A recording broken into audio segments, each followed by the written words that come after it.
Et bah merci Basile de m'accueillir à Paris. Avec plaisir. Avec ce maillot de l'OM, on va la Bienvenue, refaire du t'as coup. vraiment bien choisi le dress code. Pas au nom de tous les Parisiens. Non, pas au nom de tous les Parisiens.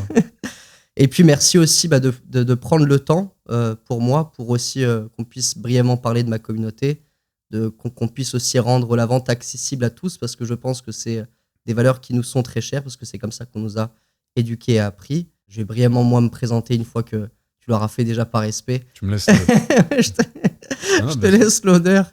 Et puis je sais qu'il y a énormément de personnes qui reconnaissent tes compétences brutales dans le monde sales. Okay. Et puis, pour les un peu plus jeunes comme nous, on aimerait bien aussi plus profondément connaître un peu ta réelle valeur perçue sur le marché.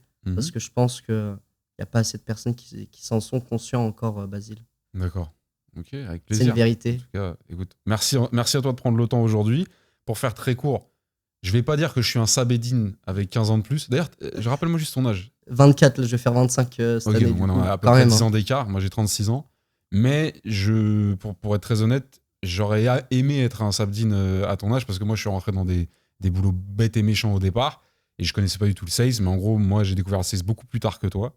Mais je pense qu'on est rentré dans le sales tous les deux avec une vraie envie d'en découdre. Contrairement à d'autres parcours, moi, je suis rentré dans le sales très B2B au départ, très tech, très startup. Et là, j'ouvre depuis un certain temps maintenant mes chakras sur beaucoup d'autres modèles de business, que ce soit des business du réel, des agences ou même de l'infoproduit, etc. Et c'est pour ça qu'on se connaît, en fait. C'est pour ça qu'on s'est rencontrés. C'est parce qu'on fréquente d'obscurs couloirs d'Instagram, sales, closing et compagnie, jusqu'au jour où on s'est... je sais plus comment...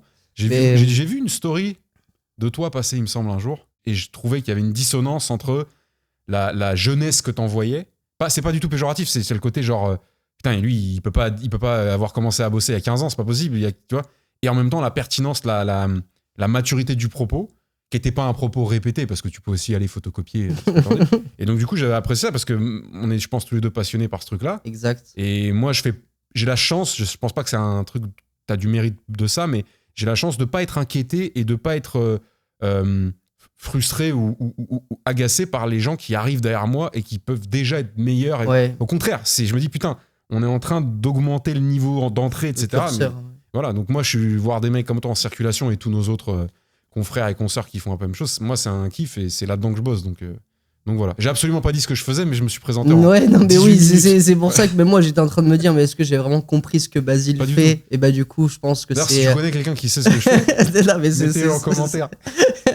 C'est ça qui est top, du coup, parce que tu as fait une très belle autobiographie avec ce cours intitulé. Sans rien dire. Mais du coup, entre cette dissonance de j'ai l'impression qu'il a du vécu, en même temps, il m'aborde avec un haut du Milan et maintenant c'est un haut de l'OM. Ça accorde une petite dissonance. Mais non, la première fois où nous, vraiment, on s'est rencontrés, c'était à travers l'écran. Parce que moi, je te regardais il y a 4-5 ans. C'est ça la petite anecdote qui était intéressante. Mais attends, moi... je savais pas ça. Ok. Mais si, je te l'ai dit. Non, vraiment, sincère, quand on s'est capté. Oui, non, quand on a fait un call, un call ensemble, et je t'avais dit que moi, il y a 4-5 ans, j'étais derrière l'écran en train de te regarder avec toi, avec Amoum, avec Enzo. Même fut un temps un peu Augustin aussi. Mais les personnes qui étaient présentes, tu vois, sur l'écosystème, un peu sur la scène médiatique française, dans le call, etc. Non, quand même, il y a 4 ans, ouais. C'était là où tu commençais toi aussi à en tout cas à m'exprimer. Je sortais un peu la tête du j'exécute, mais j'ai compris un peu. Alors moi, j'ai pas compris par mérite intellectuel d'avoir waouh, j'ai observé la situation. C'est que c'était le moment où LinkedIn commençait à devenir complètement autre chose que ce que c'était avant. Et donc les seuls mecs qui avaient un peu les couilles et l'autodérision de s'exprimer sur leur expertise, si tant est qu'elle était intéressante, on le faisait, tu vois. Donc tu passais pour une rockstar en 2 secondes parce qu'en fait il y avait personne. Tu vois ce que je veux dire, Ok, nous on a vraiment c'est très intéressant parce qu'on a exactement cette même vision des choses avec du coup Hamza ou même peu importe, c'est que il y a pas de concurrence sur le marché de l'infoproduit, c'est pour ça qu'on s'y est greffé et c'est pour ça que j'ai dû trahir le monde du corporate également. Et donc ça sera un tout petit peu la passation de au moins que tu comprennes aussi qui je suis, Basile, comme ça je me présente et puis au moins on aura fini avec ça. Moi, j'ai 24 ans, du coup, j'ai commencé la vente il y a quasiment 6 ans. Et puis moi, j'ai pas du tout goûté à ce monde un peu tech. Je pense qu'il est beaucoup plus français auquel j'aurais pu intégrer, mais beaucoup plus ce monde de la finance, dans le courtage en assurance, courtage même, peu importe, dans des produits hypothécaires, bancaires. Et puis après, j'ai fait tellement de secteurs d'activité parce que je me suis rendu compte qu'au final, le monde de la finance était beaucoup plus rémunérateur à la hauteur de ton éthique que de tes compétences. Du coup, ça me peinait énormément. Et puis, en fait, à chaque fois que tu te renseignais de plus en plus, de manière approfondie sur le produit, tu te rendais compte qu'il y avait à chaque fois des inconvénients qui étaient corrélés à des avantages. Du coup, ça le faisait plus du tout. Et puis, bah, au-delà du fait que je me rendais compte que c'était quand même plus gratifiant de savoir comment on gagne l'argent et plutôt même pas de quelle manière, enfin, de le comment, de pourquoi. Non pas, je vais voler de l'argent, on va dire. Je vais prendre l'argent de mon prospect, je vais le mettre dans ma poche, littéralement du loup de Wall Street, mais plus j'ai envie de goûter à d'autres industries. Donc, j'ai pu faire un peu de recrutement, j'ai vendu des produits, des services digitaux, j'ai dû faire aussi tout ce qui est pompe à chaleur, énergie renouvelable.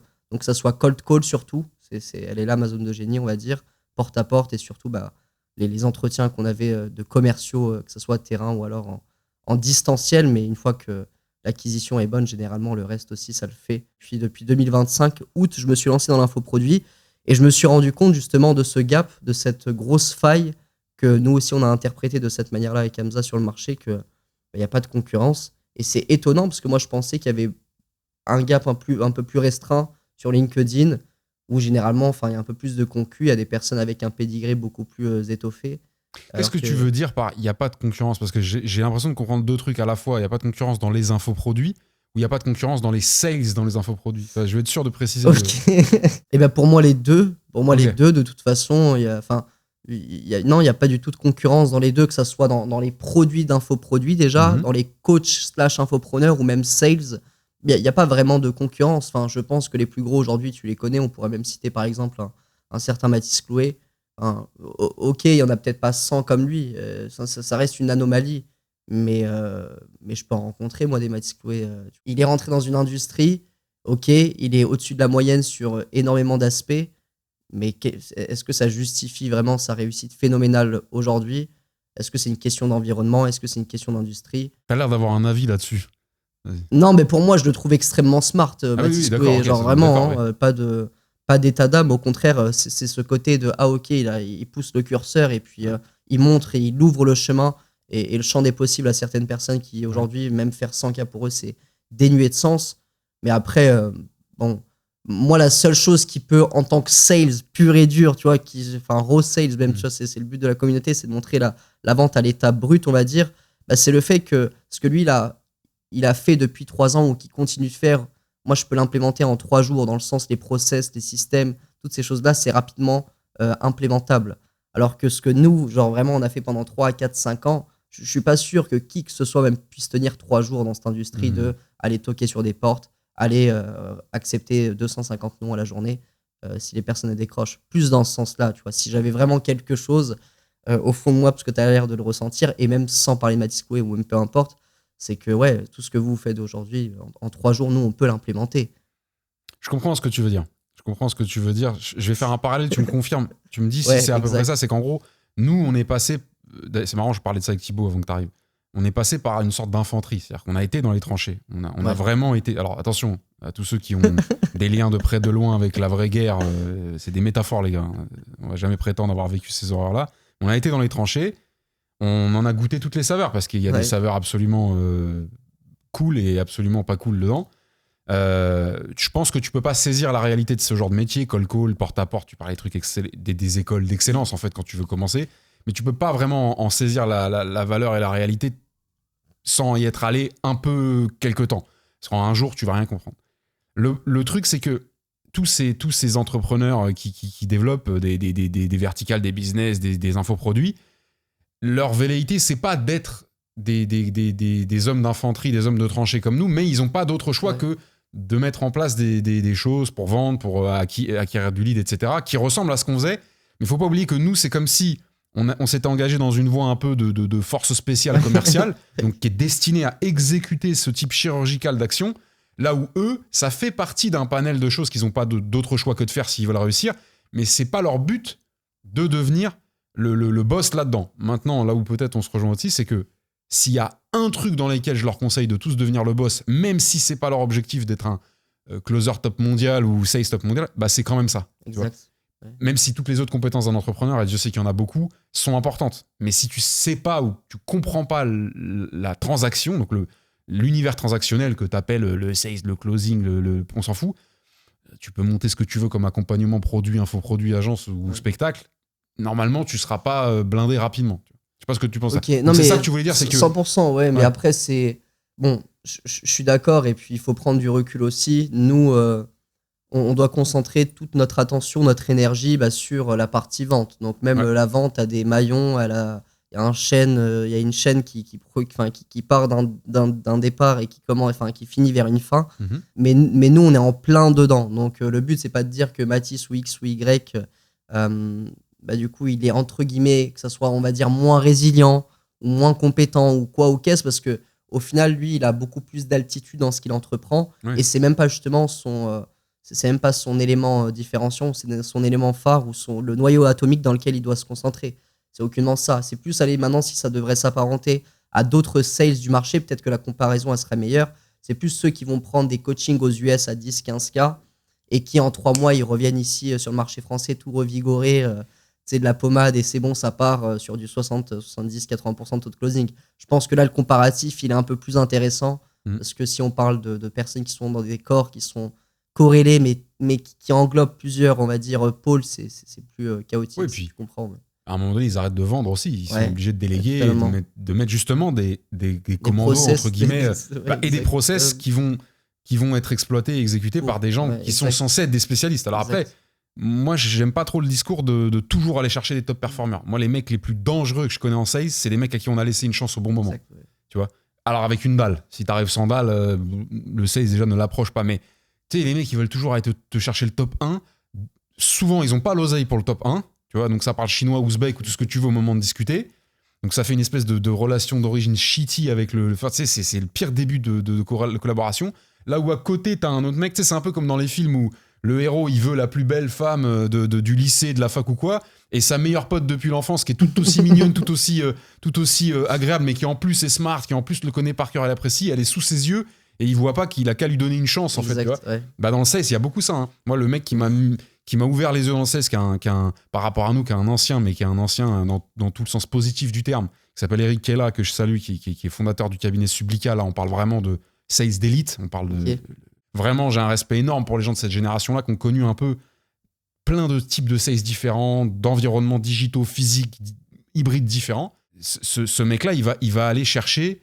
Il va tout de suite aller chercher ce que t'as, au fond, ce que tu disais. C'est, oui, ton track record, c'est bien. Oui, dans quelle industrie t'as appris, c'est bien et tout. Mais est-ce que t'es là pour prendre une revanche ? Est-ce que t'es là pour te fight au début ? Je dis pas toute ta vie, tu vas être... Mais si t'as pas un peu le...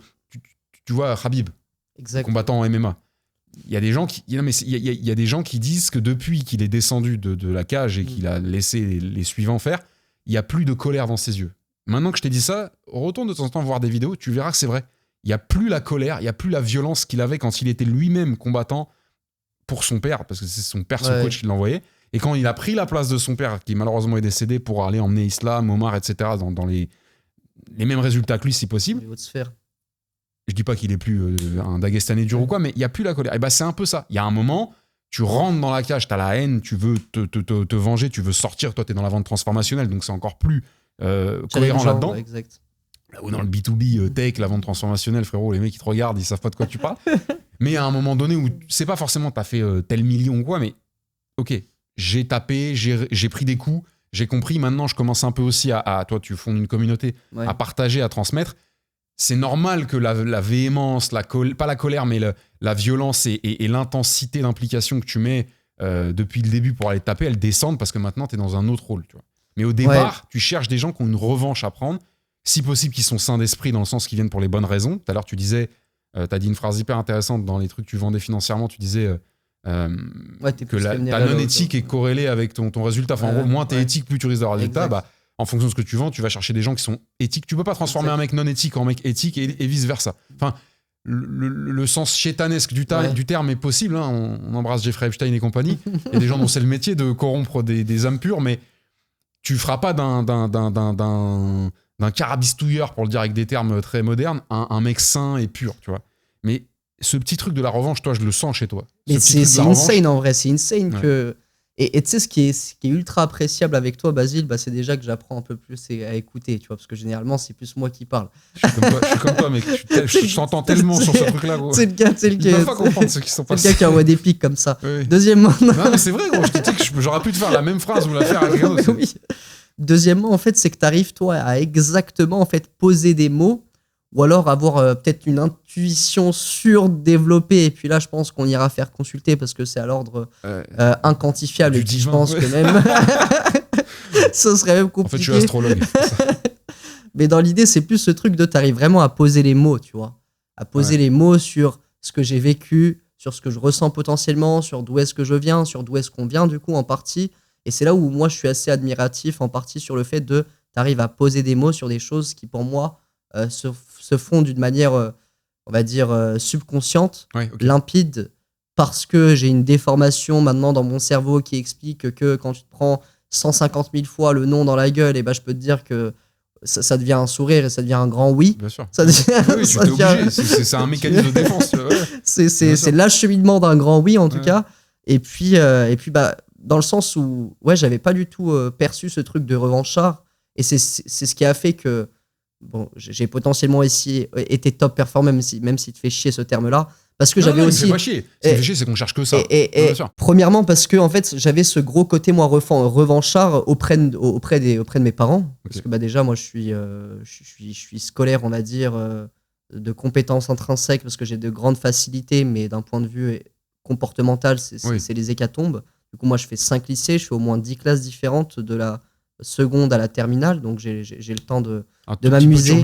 Ouais, de m'amuser, quoi, à peine assertif. T'es un étudiant nomade, en fait. Okay. Ouais, puis on s'est converti en digital maintenant. Mais dans l'idée, ouais, c'était juste une question de. Bah, il fallait que je prouve à mes parents que c'est bon, je sais, je peux faire quelque chose de mes mains ou alors de ma voix.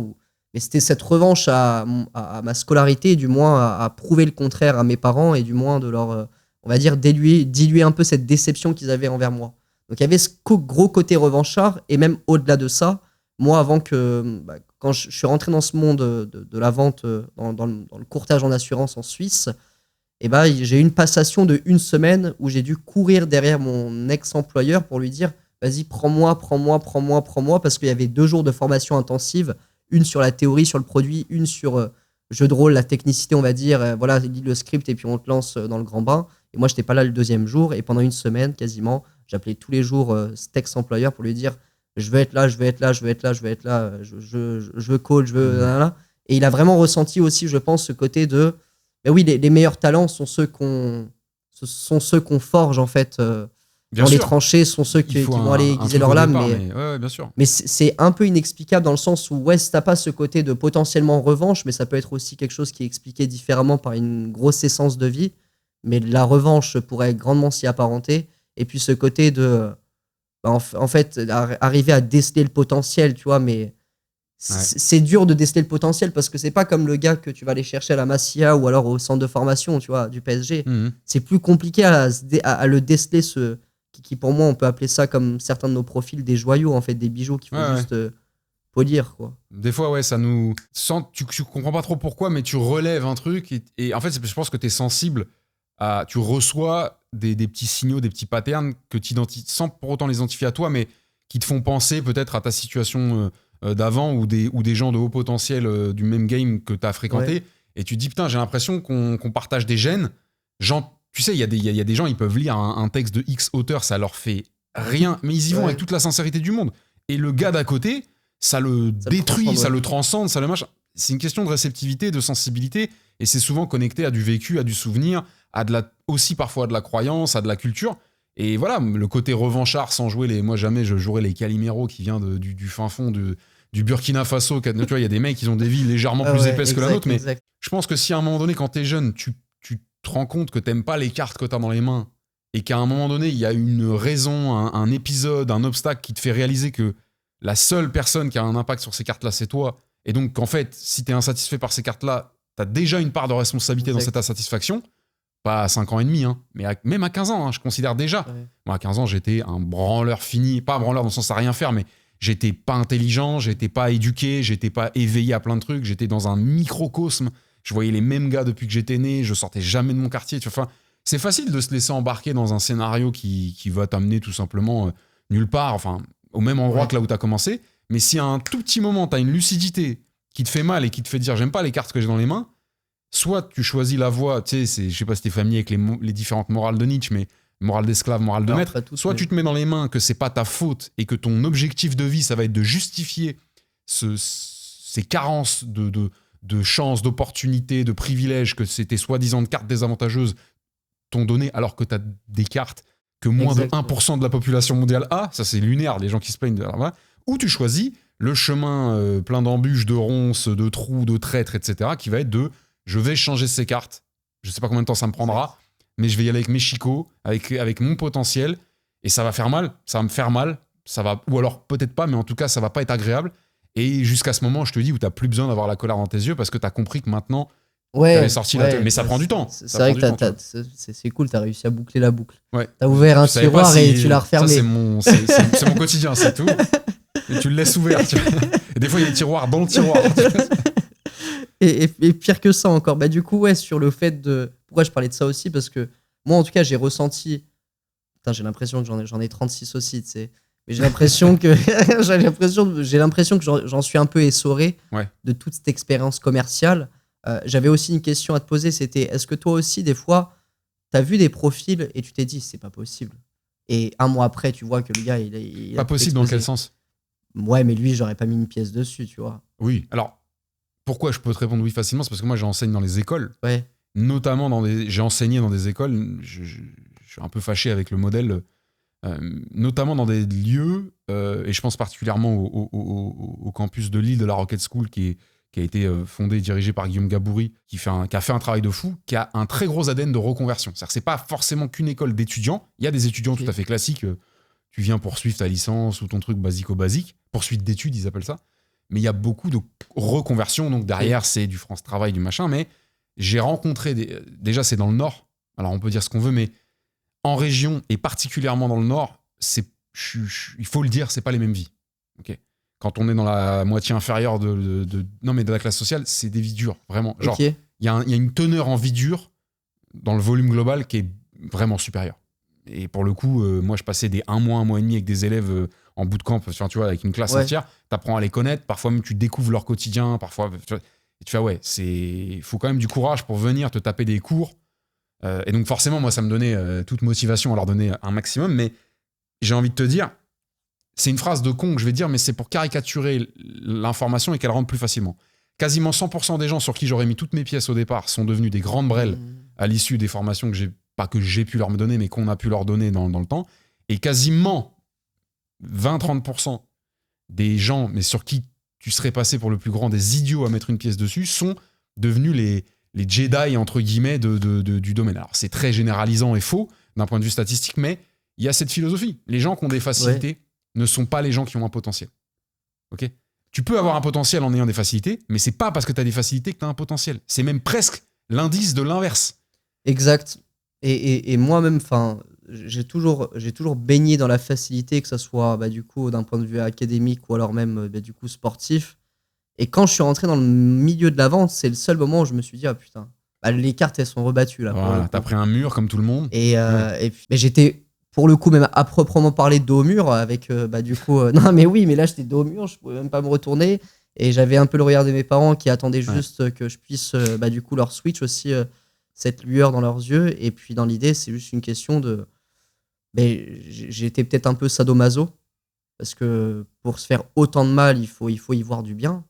Et c'était ce côté de j'ai envie de joindre l'utile à l'agréable, j'ai envie que ça paraisse comme un jeu parce que j'ai l'impression que pour la personne qui est mon M+1 ça a l'air d'être un jeu pour lui, il a l'air de s'amuser, moi aussi j'aimerais bien m'amuser et puis tout en gardant ce côté de je veux aider profondément les gens. Est-ce que en tout cas déjà on est parti un peu dans tous les sens, Basile? Non, moi je comprends ce que tu veux dire. Est-ce que je sais pas si parce que moi par contre quand j'ouvre un tiroir ad vitam aeternam, il se referme plus. Tu sais, je sais pas pourquoi les gens de nos profils, parce que j'ai souvent ces discussions-là en off avec les gens qui me reçoivent ou que je reçois. Pourquoi est-ce qu'on on se flagelle autant à penser que c'est un problème? Parce que quand tu dis aux autres, excuse-moi, j'ai ouvert un tiroir, ils disent non, mais gros, c'était génial. Enfin, après, ça t'arrive d'ouvrir des tiroirs éclatés, c'est obligé. Tu peux pas faire des one-shots incroyables à chaque fois. Mais exact. En fait, on a l'impression qu'il faut qu'on s'en excuse. Alors que presque c'est pour ça qu'on nous a fait venir, tu vois ce que je veux dire? Quasiment, tu vois. Oui, mais c'est un peu cette image de, je sais pas, t'es en train de faire ton gâteau au chocolat et puis t'as ouvert 18 000 tiroirs et t'es en train de te dire, mais putain, J'ai une théorie sur ça. Une théorie parti... intérieure à notre expertise, le sales. T'as dit un truc marrant en début d'épisode, t'as dit, du coup, ça m'oblige à écouter plus et tout. Moi, je pense que tu sais très bien écouter, parce que impossible que t'aies fait les résultats que t'as fait dans le métier qu'on pratique sans savoir écouter. Écouter, ça veut pas dire ferme ta gueule tout le long du call. Hein. Jamais. Tu vois, il y a des gens qui écoutent pas longtemps dans leur call, mais qui écoutent extrêmement bien. Et t'as des mecs qui sont passifs tout le long du call et ils ont rien capté à ce que le prospect il leur a raconté. Ma théorie sur pourquoi on est des verbeux aussi dangereux, entre guillemets, ouvreurs de tiroirs professionnels, c'est parce que il y a deux raisons à mon sens. La première, c'est que dans notre exercice professionnel, on est très souvent amené, pour des raisons tout à fait logiques, à contenir notre propos. Un, parce qu'il va pas forcément amener de la valeur sur la table au moment de découvrir le prospect et de l'emmener dans une maïeutique saine pour lui, qui va vraiment lui faire repartir avec des réponses. On a besoin de ces réponses. Donc on doit être très performant dans le questionnement, mais laisser un territoire très, très libre. Donc on se contient. Et comme tu contiens ta frustration, tu contiens ta violence, tu contiens ton envie de ceci, de cela, dès que tu peux la lâcher, parce qu'il y a un con qui t'a invité dans un podcast, alors je parle pas de toi en particulier, mais qui sait pas, tu sais que t'es un peu comme ça, et qui ouvre un micro, tu lui mets tout dans le museau, tu vois. Ou tu mets un tunnel à ta femme en rentrant du taf. Ah mais oui, mais là tu m'as littéralement... Ça c'est la première raison. Tu m'as foudroyé avec, il y a un con qui t'invite, mais c'est tranquille. Mais il y a une deuxième raison qui est beaucoup plus intéressante. Ce qu'on ne dit pas sur les grands sales, ça veut pas dire qu'ils sont déjà grands, ils ont closé 8 milliards de millions. Un grand sales, il est grand sales dès le départ de son potentiel. Mais on va voir que c'est un grand à la fin. Tu vois. Moi, c'est comme ça que je vois. Même un grand artiste, il est grand dès le début. Mais il y a très peu de gens qui le voient. Plus le temps passe et le succès rejoint son trajet, plus les petits esprits constatent aussi sa grandeur. Mais au début, il n'y a que les bons qui le voient. Un grand sales ou une grande sales, c'est quelqu'un qui comprend mieux que les autres. Ça va faire bugger tout le monde. Les sales sont des gens qui comprennent mieux les choses. Et au-delà de comprendre mieux les choses, c'est des gens qui sont habités par un besoin de faire comprendre mieux les choses aux autres. Et c'est pour cette raison qu'on se spécialise ou qu'on augmente nos armes dans ce talent, comme tu le soulignais, d'expliquer, de poser des mots, de métaphoriser, de faire assimiler ou même d'enseigner. Quand l'information donne le pouvoir de décision, de ce que tu veux. Nous, on comprend, en tout cas, on a une sensation de comprendre mieux les choses dans nos verticales, dans nos industries. Et donc, comme on passe beaucoup de temps à retenir nos propos dans l'exercice de nos fonctions, mais qu'on passe aussi un temps fou à comprendre mieux les choses et à avoir envie de les expliquer, à mon avis, c'est pour ça que dès que tu nous laisses un peu l'occasion d'eux, je vais pas te faire de métaphore graveleuses ou quoi, mais c'est comme un mec en âge de procréer qui, pendant 3 ans, a décidé de ne rien faire et que tu balances dans un truc destiné à cet effet, dédié à cet effet. Bah, oui, forcément, le gars, il explose, entre guillemets. Bah, là, c'est pareil, tu vois. Mais les bons sales sont des gens qui comprennent les gens, les situations, les secteurs et la technologie qui peut être un accompagnement, qui peut être un outil, etc. Mais vraiment, ça, c'est un truc que je souligne. Parce qu'on fait trop les sales, c'est des grandes gueules, c'est des mecs qui savent mettre la pression, qui savent postillonner comme je viens de le faire incroyablement au micro. Mais c'est surtout des gens qui entendent. Donc écouter, c'est important. Mais si tu écoutes et que tu comprends rien, ça sert à rien d'écouter. C'est des gens qui comprennent, qui ont une lucidité supérieure et avec un espèce une capacité à reculer. Ouais, exact. Je viens de justifier ma bavardise. Tu vois, pour une excuse. Et en prenant du recul sur le fait qu'on prenne quand même déjà du recul pendant qu'on le fait. Ça qui, en plus, d'autant plus... C'est ça qui fait qu'on est schizophrène, mais en gros, c'est ça. Ah, mais oui, c'est ça qui est... En plus, dans chaque situation, on prend du recul, on a un peu plus d'altitude pour, on va dire, un peu calculer tous les champs des possibles. Et puis, on s'en rend compte pendant qu'on le fait. Hein. On s'en rend compte, mais c'est plus fort que nous. Tu apprends à t'en rendre compte. Ouais, bon, après, au bout d'un moment, ça commence à devenir récurrent. C'est comme les justements, les mots un peu remplisseurs. Les parasites, effectivement. Bon, ça va, t'as beaucoup. Je vais pas faire le j'ai jamais travaillé ça. Ok, bah, t'as mais beaucoup des fois, ça m'arrive. Hein. Alors, en podcast, j'en ai rien à foutre. Ouais. Moi, je trouve que plus t'es naturel dans un podcast, plus tu me donnes envie de t'écouter. Ouais, exact. Alors, sauf si c'est un truc un peu format très court où on va débiter de la valeur ou quoi, mais là pour moi on est plus dans le côté émission, format, capsule, un podcast conversationnel. Mais moi je suis plus sur le côté de je viens de prendre la value, genre tu vois ce que je veux dire, limite je suis profondément dans l'écoute parce que il y en a qui paieraient un montant pour être face à toi, Basile, pour leur envoyer les conseils que tu donnes. Il y en a qui paieraient un montant pour être face à toi. Non mais tu vois ou pas. Donc c'est vraiment ce côté ce qui est drôle, faut le souligner, c'est que je pense qu'on a un respect équivalent.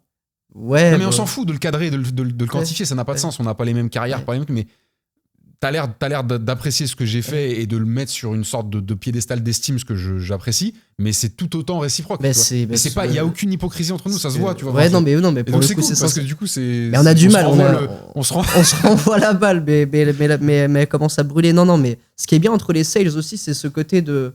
Bon, il y a toujours un peu de la concurrence. Bon, tu sais, dans le monde de la finance, là-bas, c'est. Ouais. Ils pensent tous que c'est des Jordan Belfort bis, donc c'est encore autre chose et c'est drôle en fait. C'est très drôle, tu vois, de les voir, mais enfin, c'est même pas condescendant ou quoi. Non. Et ce qui est bien, c'est c'est toujours de bonne guerre entre nous généralement. Donc quand t'es dans un milieu qui est non éthique, c'est compliqué parce que là, ça vient directement toucher au portefeuille et puis c'est différent. Mais entre sales généralement, et puis du moins moi, on m'a aussi avancé le fait que j'aime bien justement redorer le blason ou idolâtrer les personnes. Il y a certaines personnes même qui aimaient bien prendre cet aspect entre guillemets de moi. Et je sais pas pourquoi nous aussi les sales, on aime beaucoup, ou du moins je pense, mettre les personnes sur des piédestals même qui étaient un peu plus élevés, ou alors toujours les mettre dans les bonnes conditions, non pas d'angler les bords, tu vois. C'est très vrai. Après, à quel point c'est conscient et intentionnel, et à quel point c'est naturel? Moi, je pense que chez les sales vraiment vétérans, c'est naturel. Ouais. Et c'est pour ça que c'est facile pour eux dans la vie. Je dis pas que c'est pas bien que certains fassent l'effort de conscientiser. Alors, faut pas que j'oublie. Ouais. Mais il y a cette fameuse phrase de, je sais pas si t'es familier avec la littérature de Dale Carnegie, qui est un peu une ref moyenâgeuse, mais qui est un truc qui traverse les époques. C'est trop bateau comme phrase pour être pris comme la règle, mais c'est très intéressant à avoir comme modèle mental. Les gens se rappellent très peu de ce que tu leur racontes. Ils se rappellent beaucoup de comment tu les as fait se sentir. Alors, et faites l'effort d'aller dans la phrase. Et allez-y en POV, allez-y avec votre expérience et rappelez-vous quand vous vous êtes senti ridiculement mal, humilié, non respecté, mal jugé ou quoi que ce soit dans une situation, vous avez très peu de souvenirs de la conversation globale du contexte qui a eu lieu. Par contre, vous vous souvenez des mots et vous vous souvenez des actes qui vous ont fait vous sentir mal. Et à contrario, vous vous souviendrez aussi un peu moins facilement, parce qu'on a tendance à retenir le négatif beaucoup plus violemment, de ce qui vous a fait vous sentir bien. Mais on s'est tous fait saucer de la bonne manière un jour par quelqu'un qui nous a fait un truc, qui nous a dit un truc, on a fait « Ah putain, ça fait plaisir ». Genre, ah ouais, ça, soit il y a un truc que j'ai fait qui paye, soit il reconnaît un trait chez moi qui me fait du bien, etc. C'est ce que tu viens un peu de décrire. Quand ça pue à 200 km l'hypocrisie et le calcul, ça sert à rien. Mais si je te fais passer un bon moment, tu vas te souvenir, en tout cas de moi déjà plus longtemps, et tu vas valoriser les quelques souvenirs d'informations qu'on a échangées d'une autre manière. Exact. Mettez pas les gens sur des piédestals inexistants. S'il n'y a pas de piédestal sur lequel les mettre, les mettez pas dessus. Mais quand il y en a un, n'hésitez pas à bien le faire voir. Et de la manière la plus honnête. Hein. Il n'y a pas besoin de raconter des conneries. Tu vois. Tu dis, Sabdine, c'est un mec qui a un goût magnifique pour choisir ses hauts et ses maillots de foot quand il vient faire un podcast à Paris. Oui. Expliquez-le, tu vois. Mais il faut le dire haut et fort. Il faut le dire haut et fort mais qu'il n'y avait pas de machine à laver dans les Airbnb précédents dans lesquels je suis passé. C'est ça l'histoire. Mais c'est ce qui est bien, parce que ça me fait émerger aussi encore des pensées. Tu disais tout à l'heure, un bon sales, ou même limite un très bon sales, c'est quelqu'un qui comprend mieux les choses, et en tout cas qui s'efforce d'autant plus à encore mieux les faire comprendre aux personnes qui sont face à soi. Mais sans la corrélation directe de « j'ai profondément envie » ou alors « je suis curieux » de pouvoir l'aider, de vraiment le comprendre. De toute façon, même si tu as les meilleurs skills pour avoir une écoute maïotique, ça fonctionnera pas. Donc au final, est-ce que comprendre mieux ou faire mieux comprendre, c'est un skills que tu développes de par du coup vraiment des compétences, ou est-ce que ce serait même pas plus fort si tu étais dans la plus profonde des sincérités? Tu vois ce que je veux dire, ou pas, dans le sens où, par exemple, moi j'étais dans l'écosystème d'Hamza hier, j'ai fait une analyse de call, et il n'y a pas vraiment cette écoute maïotique où on n'écoute pas ce qu'il dit, on écoute la manière dont il dit. Donc on n'écoute pas la surface des propos, mais on écoute la profondeur des propos, dans le sens où on arrive déjà à entendre certaines pensées et croyances limitantes, parce que l'écoute, elle n'est pas que verbale. Bien sûr. Elle est aussi non verbale. Un tic maintenant d'œil, ou une lèvre qui se mord, ou alors un grattage, ça, on arrive même subconsciemment à nous, on va dire, sentir si c'est bon ou mauvais, ou alors du moins le ressenti qu'il a aussi la personne face à nous. Et ce côté de, en fait, c'est, est-ce que mieux vaut pas être profondément sincère, ou est-ce que du moins, est-ce que quelqu'un de profondément sincère n'est pas tout aussi compétent que quelqu'un qui comprend bien les choses? Il faudrait de la data qui n'existe pas du coup pour faire ça, mais je peux te donner une affirmation qui est juste une croyance que j'ai, mais donc pour moi qui est réelle, c'est que jamais un sales ou un closer qui n'est pas à 100% de sa sincérité et de sa foi en ce qu'il fait ne dépassera un sales ou un closer au même niveau d'avancement, de qualité, qui lui est 100% convaincu et habité par le besoin de faire ce qu'il est en train de faire et convaincu par la solution ou le service qu'il vend, c'est très important. Parce que, comme tu dis, la sincérité, c'est mammifère. Moi, je pense que c'est des choses qui s'expriment absolument ni par le verbal, ni par le paraverbal ou quoi. Je pense même que ça va encore plus loin. C'est que c'est des patterns, des choses qui peuvent même nous échapper. Si on fait des parallèles un peu casse-gueule, mais qui vont faire comprendre facilement. Moi, j'hésite jamais à faire des métaphores où n'importe quel trimard de premier degré peut me reprendre, mais je sais que ceux qui sont attentifs pour les bonnes raisons, ils vont faire « Ah, ok, je vois ce qu'il veut dire ». Il y a certains animaux, on pense, moi, j'ai pas de théorie ni de recul scientifique, mais qui voient, entre guillemets, pas l'énergie des personnes, mais qui sont capables de faire un assessment, entre guillemets, de l'intention de l'individu, tu vois. Et c'est pour ça qu'on va parfois voir j'imagine des chiens ou des félins avoir un comportement qui s'adapte à la présence d'armes, à la présence d'objets qui peuvent être menaçants, mais aussi au comportement corporel d'un individu et à la manière dont il va l'approcher ou au contraire s'éloigner. À tout moment, il y a un biologiste qui arrive ou un zoologue qui nous dit « Non, pas du tout les Mongols, ça vient du fait que quand vous avez... » on s'inclinera, on dira « Excusez-moi monsieur, j'ai dit de la merde. » Mais c'est pas pour avoir raison que je dis ça, c'est pour faire comprendre l'idée que je veux faire passer. Faut juste pas oublier qu'on est juste un énième putain d'animal du catalogue, sauf que nous, on met parfois des maillots de l'OM et on met des cartes de visite, des pulls, des carrières, des CV sur LinkedIn et on se prend pour je sais pas quoi. On reste des mammifères bipèdes dotés d'une intelligence et d'un accès a priori à la conscience qui nous permet d'échanger et de faire des choses incroyablement complexes vis-à-vis d'un capybara. Mais on reste doté de tous les capteurs, tous les récepteurs, tous les capitaux génétiques et cognitifs qui vont être dérivés, qui vont évoluer, qui vont être inutiles et qui vont disparaître. On était un peu plus velu avant, on était certainement plus grand, plus balèze, j'en sais rien, tu vois.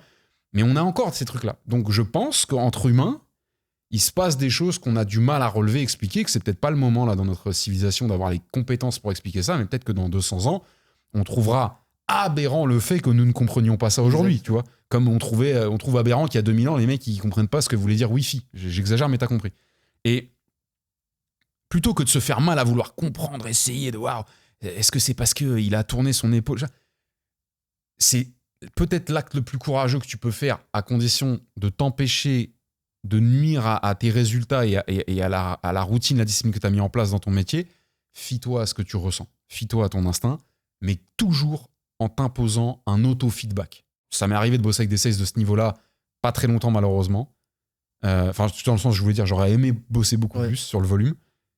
Le mec, il te dit, écoute, sur ce call-là, je me suis écouté, mais je vais t'expliquer pourquoi je me suis écouté. Il t'explique, et parfois et souvent, tu ressens la même chose que lui. Ce qui veut dire que si tu avais été à sa place et que tu respectes cette consigne, cette règle de t'écouter, tu aurais fait pareil. Ça paye pas, c'est pas un problème. Ce qui est un problème, c'est de continuer à t'écouter dans le vent. Au bout d'un moment, quand tu t'es mal écouté, quand tu t'écoutes et que ça paye pas 17 fois, peut-être que finalement ton radar il est à chier. Parce qu'on est inégaux aussi à ce niveau-là. Mais là, on est dans les dernières strates du progrès d'un sales. C'est avant d'arriver à s'écouter, il faut connaître les bases, écouter les autres, s'écouter soi-même. Et quand je dis s'écouter soi-même, c'est se réécouter soi-même. Mais quand je vous dis vous écouter, c'est en direct. Si tu sens un truc, pourquoi tu le sens en fait ? Il y a une raison à pourquoi tu le sens. Alors il y a tous les biais cognitifs, tous les patterns, les machins, mais tout ça peut-être portera un autre nom dans 200 ans et sera tout à fait pragmatique et cohérent scientifiquement. C'est peut-être un peu con si ça vous a amené à des issues et des outputs vraiment intéressantes de vous en priver. Si ça marche jamais pour vous et qu'à chaque fois que vous vous écoutez, vous prenez un mur, chill.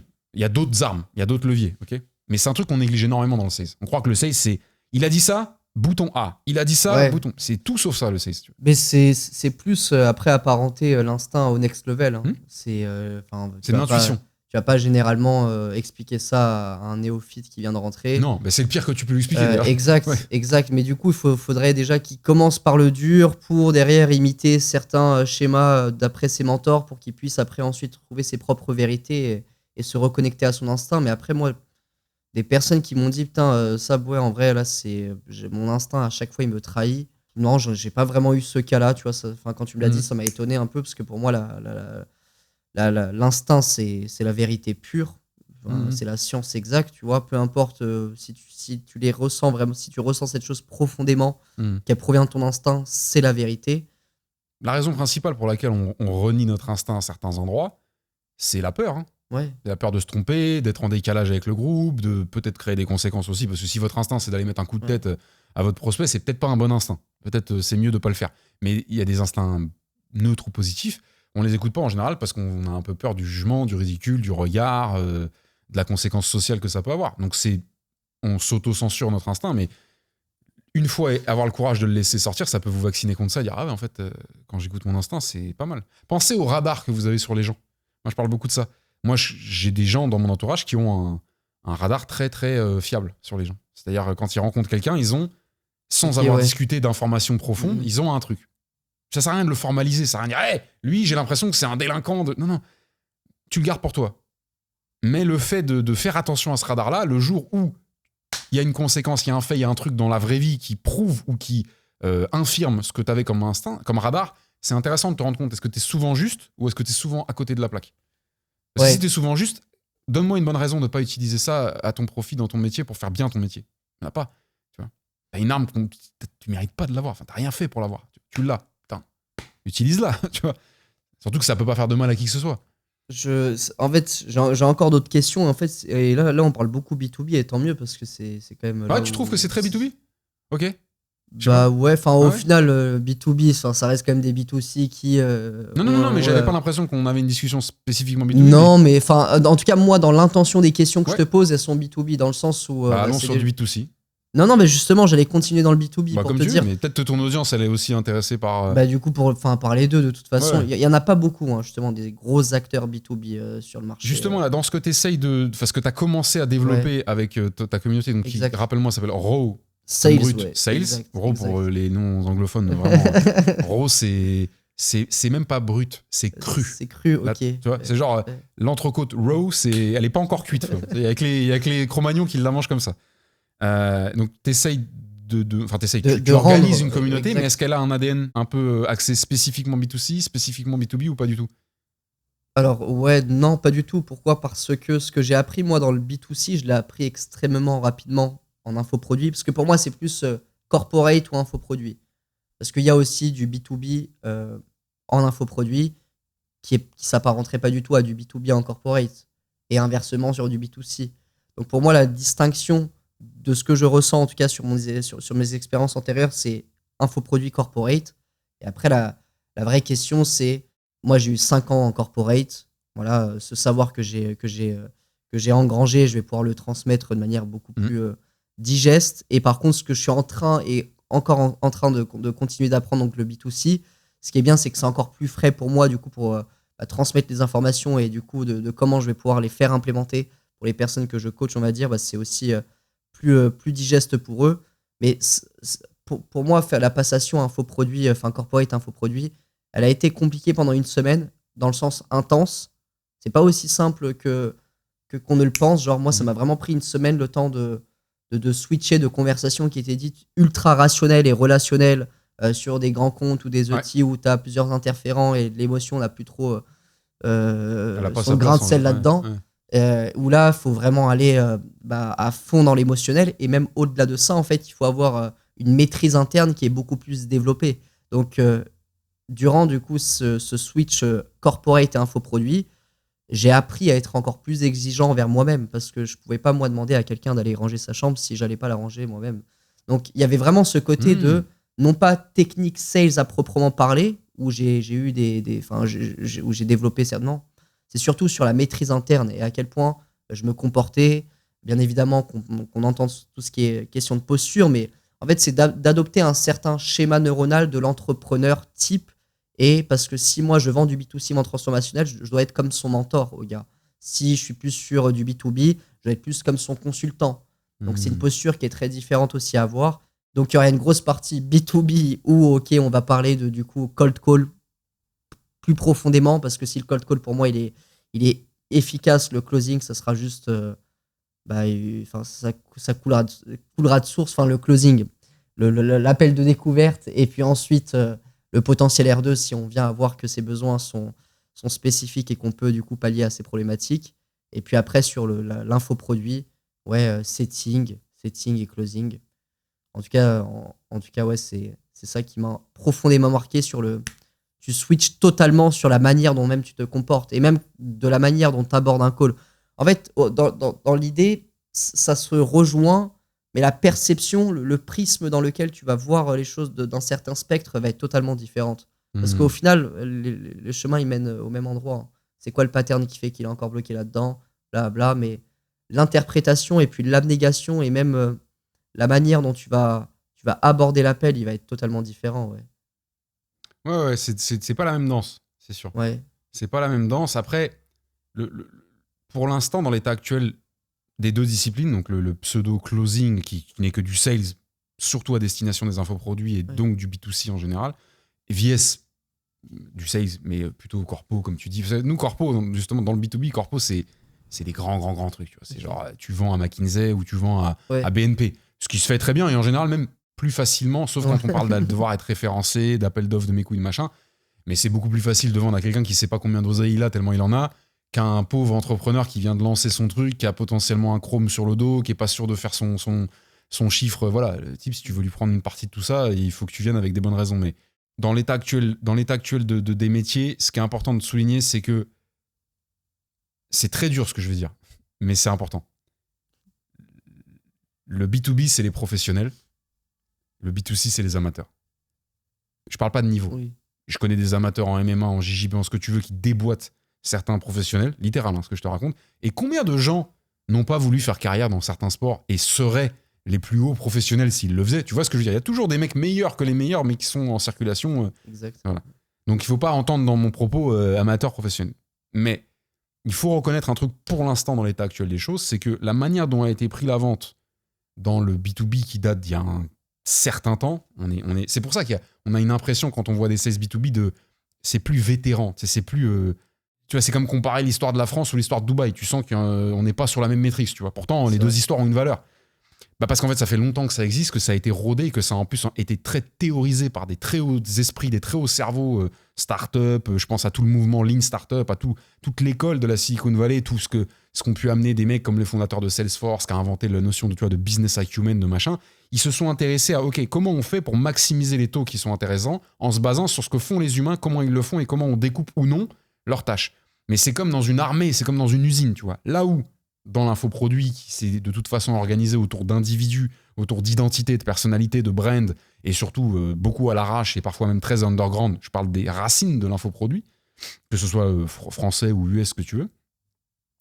La très grosse différence des deux, c'est pour ça que je dis que c'est les pros et les amateurs, c'est que normalement dans le B2B, quand tu vends vraiment un produit de qualité à des boîtes avec un coût significatif, hein, tu vends pas un truc à 20 balles par mois. Non mais c'est très bien, mais le mec qui essaye pour vendre un abonnement à 20 balles, explique-moi quelle est la nécessité de ton intervention. Si tu ne peux pas vendre ce produit-là sans avoir besoin de mettre un sales sur le parcours du prospect, il y a un problème. Tu vois. Peut-être qu'il y a des contre-exemples, mais genre extrêmement rares. Le sales B2B, il boxe avec un boxeur. Okay, il vient, il monte sur un ring professionnel où tout le monde sait pourquoi il est là, le public sait pourquoi, l'arbitre sait pourquoi, les corners savent pourquoi. Le gars en face est censé être préparé et apte à combattre, il a accepté. Et toi, t'arrives, évidemment, alors c'est complètement con comme métaphore, parce que on a tous les fragiles de la sphère qui vont nous dire « Ah oui, mais ce n'est pas une confrontation, la vente, c'est de l'amour. » Oui. Mais il y a un moment donné, il faut faire du corps à corps, tu vois. Et le B2C, c'est pas dire tu attrapes un enfant de 4 ans dans son hall d'immeuble alors que toi, t'es combattant UFC, mais c'est un peu, t'attrapes quelqu'un dans un endroit qui est pas du tout destiné à faire ça, toi, t'es combattant UFC et tu sais pas qui t'attrape. Et généralement, c'est pas des combattants UFC que t'attrapes. Tu vois ce que je veux dire? Et c'est une des raisons pour lesquelles il y a toujours cette mauvaise presse encore sur le closer B2C. Mais ça évolue énormément. Mais si les closers B2C s'obligeaient à regarder leurs prospects comme des professionnels, même s'ils ne le sont pas encore, tu vois, ils changeraient cette espèce d'obsession qu'ils ont à justement, tu disais, à se saisir de l'émotionnel et de lui dire « Regarde, ta vie, c'est de la merde. » Alors, je sais que les bons font pas ça, mais j'ai un peu l'impression dans ce que je vois que c'est le passage obligé. C'est la contrainte. Contraindre le prospect, le choquer. Alors, je dis pas que ça marche pas dans le B2C, mais si ça marche, c'est à mon avis pour des raisons qui sont pas les meilleures, tu vois. Alors que dans le B2B, choquer ton prospect, le contraindre, essayer d'avoir une emprise sur sa décisiogénie, sur sa réflexion, c'est le pire truc de la Terre. Et la deuxième paramètre, je sais même pas pourquoi je vais dans cette direction. Non, mais c'est intéressant, ça fait la passation B2B. Dans les bonnes boîtes B2B, jamais un directeur commercial ne dira à ses sales de vendre même si c'est pas le prospect idéal. C'est même les meilleurs managers que j'ai eus, c'est l'inverse qu'ils font. Ils disent, moi, je veux pas, donc on a ce qu'on appelle l'anti-client. Je veux pas que tu me foutes un bourbier à signer ce deal qui, certes, numérairement a l'air très intéressant parce qu'on est un peu loin des objectifs, mais l'autre, ça va être une cata. Il va nous gonfler, il va porter plainte, il va demander un remboursement, ou au contraire, il va pas utiliser le produit. Parce que tu sais, il y a toute une notion d'adoption que vous connaissez bien dans l'infoproduit. Les mecs, ils payent. Et puis ils disparaissent. Bref. Et dans le B2C, je suis désolé, mais c'est la vérité, il faut le dire très clairement. Moi, je connais beaucoup de directeurs commerciaux, en tout cas de gens qui dirigent les forces de closing B2C, qui disent aux mecs, j'en ai rien à foutre de qui t'as en face de toi. Si tu signes moins de tant de mecs sur 10, pour moi, t'es pas un bon closer. Et ça, vous, en tant que closer néophyte, débutant, un peu confirmé ou quoi, c'est à vous de vous en défendre ou non. Si vous acceptez cette politique-là, vous resterez dans ce carcan de territoire de closing où on vous oblige à tordre des mecs. Mais vous pouvez aussi décider de changer le côté de la force duquel vous faites partie. Mais personne ne va venir vous emmener du bon côté. C'est à vous de décider. Et puis vous pouvez faire un peu les deux en fonction de votre situation et de ce qu'elle vous oblige à faire. Moi, je ne juge pas ce que font les gens. Mais tu ne peux pas devenir un grand vendeur, un grand sales, si on t'a appris le métier et qu'on te contraint dans le métier à tordre des mecs. C'est pas ça la vente. Mais j'ai pas du tout éduqué comme ça. Moi, non, pas toi, mais non, mais de ce que je ressens dans le milieu. Mais non, mais en vrai, c'est parce que oui, en soi, c'est exactement ça. La finalité, c'est généralement aussi de confronter un peu, d'entrechoquer deux paradigmes entre l'enfer et les paradis. C'est de le mettre bien deep en enfer, du coup, dans sa situation actuelle et lui refléter que cette potentielle hypothétique situation désirée, ça sera du coup son paradis. On va du coup essayer de jouer, fluctuer dans les émotions. Et l'idée, c'est généralement treater fact. Le but d'un appel de closing en B2C en transformationnel, c'est de lui faire rendre compte que sa situation, elle est putain de problématique. Sinon, il va pas exploiter son plein potentiel et sinon, il dira juste je peux le faire plus tard, en fait, ou je dois y réfléchir, ou c'est trop cher. Si la valeur perçue, elle n'est pas assez élevée indépendamment de sa situation actuelle, il faut lui prendre aussi la pleine responsabilité de sa situation actuelle, lui bien faire comprendre que tout ce qui est arrivé dans sa vie, c'est uniquement de son ressorti et non pas de la faute de la mère à Macron. Et puis dernièrement, il y a aussi l'engagement de oui, non, mais Basile, tu m'as toujours pas dit que tu décidais, toi, que tu t'engageais à devenir ce Basile qui fait maintenant 30, 40, 50 K par mois. Ça, c'est vraiment ce truc de. Ça, c'est vraiment purement la vente transformationnelle, comme généralement elle est inculquée aux States, et comme maintenant, du coup, ça commence de plus en plus à se développer aussi en France. Moi, on m'a pas du tout appris comme ça.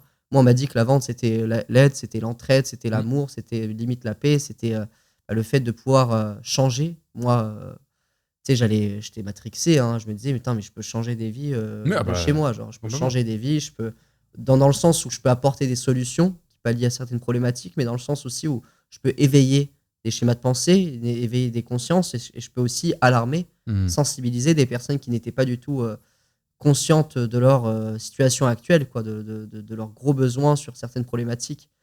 Mais je suis 100% d'accord avec toi. J'ai fait les deux. Après, pour moi, le plus compliqué, c'est déjà le côté B2B, B2C. Je suis d'accord sur que ce soit corporate ou infoproduit, mais c'est surtout le côté pression externe, pression interne. Déjà, là, moi, quand j'ai fait le switch, tu vois, corporate, infoproduit, j'y mettais énormément de pression externe. Parce que du coup, j'avais cette image de il faut aller pousser les choses, parce qu'au final, et c'est ce que je trouve moi aussi pas très gratifiant, sans être condescendant ou quoi aux caisses, mais c'est vrai que, tu vois le persona qu'on va closer en B2C, en infoproduit. Est-ce que c'est censé être une perf de closer quelqu'un qui a 18 ans, qui veut maintenant bosser, qui veut devenir un KO bis et qui veut faire 1 million par mois en OFM? Non. Tu vois, donc, même moi, je trouve pas ça ultra gratifiant d'avoir des belles perfs en B2C en transformationnel. Après, ça dépend de ton persona. Si tu es sur du B2B corporate où il y a déjà, tu vas scale des biz modèles qui sont déjà à 50, 100K, ouais, c'est peut-être un peu plus sexy. Mais il n'y a pas vraiment grand-chose, selon moi, de gratifiant d'être dans l'opérationnel quand tu as des profils qui, face à toi, déjà ne se connaissent même pas intérieurement et qui, tu dois un peu, on va dire, moduler et biduler leur vérité qui n'est même pas, on va dire, reconnue intérieurement, tu vois. Ouais, puis qui n'est pas stable. Exact.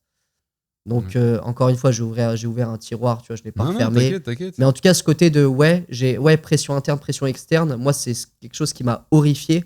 C'est pression externe, c'est en mode, vas-y, je t'envoie lien de paiement, on y va, Basile. Tu vois, c'est ce truc-là.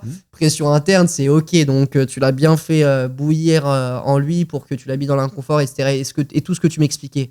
Maintenant, j'ai cru comprendre que c'était limite un peu une question que tu me posais. Est-ce qu'il y a besoin de passer par là? Non. Maintenant, ça dépend aussi du produit que tu vends. Ouais. Tu peux faire en sorte de ne pas passer par là parce que tu as un putain de branding, parce que moi aussi, tu as vu, je sais postillonner comme toi, parce que...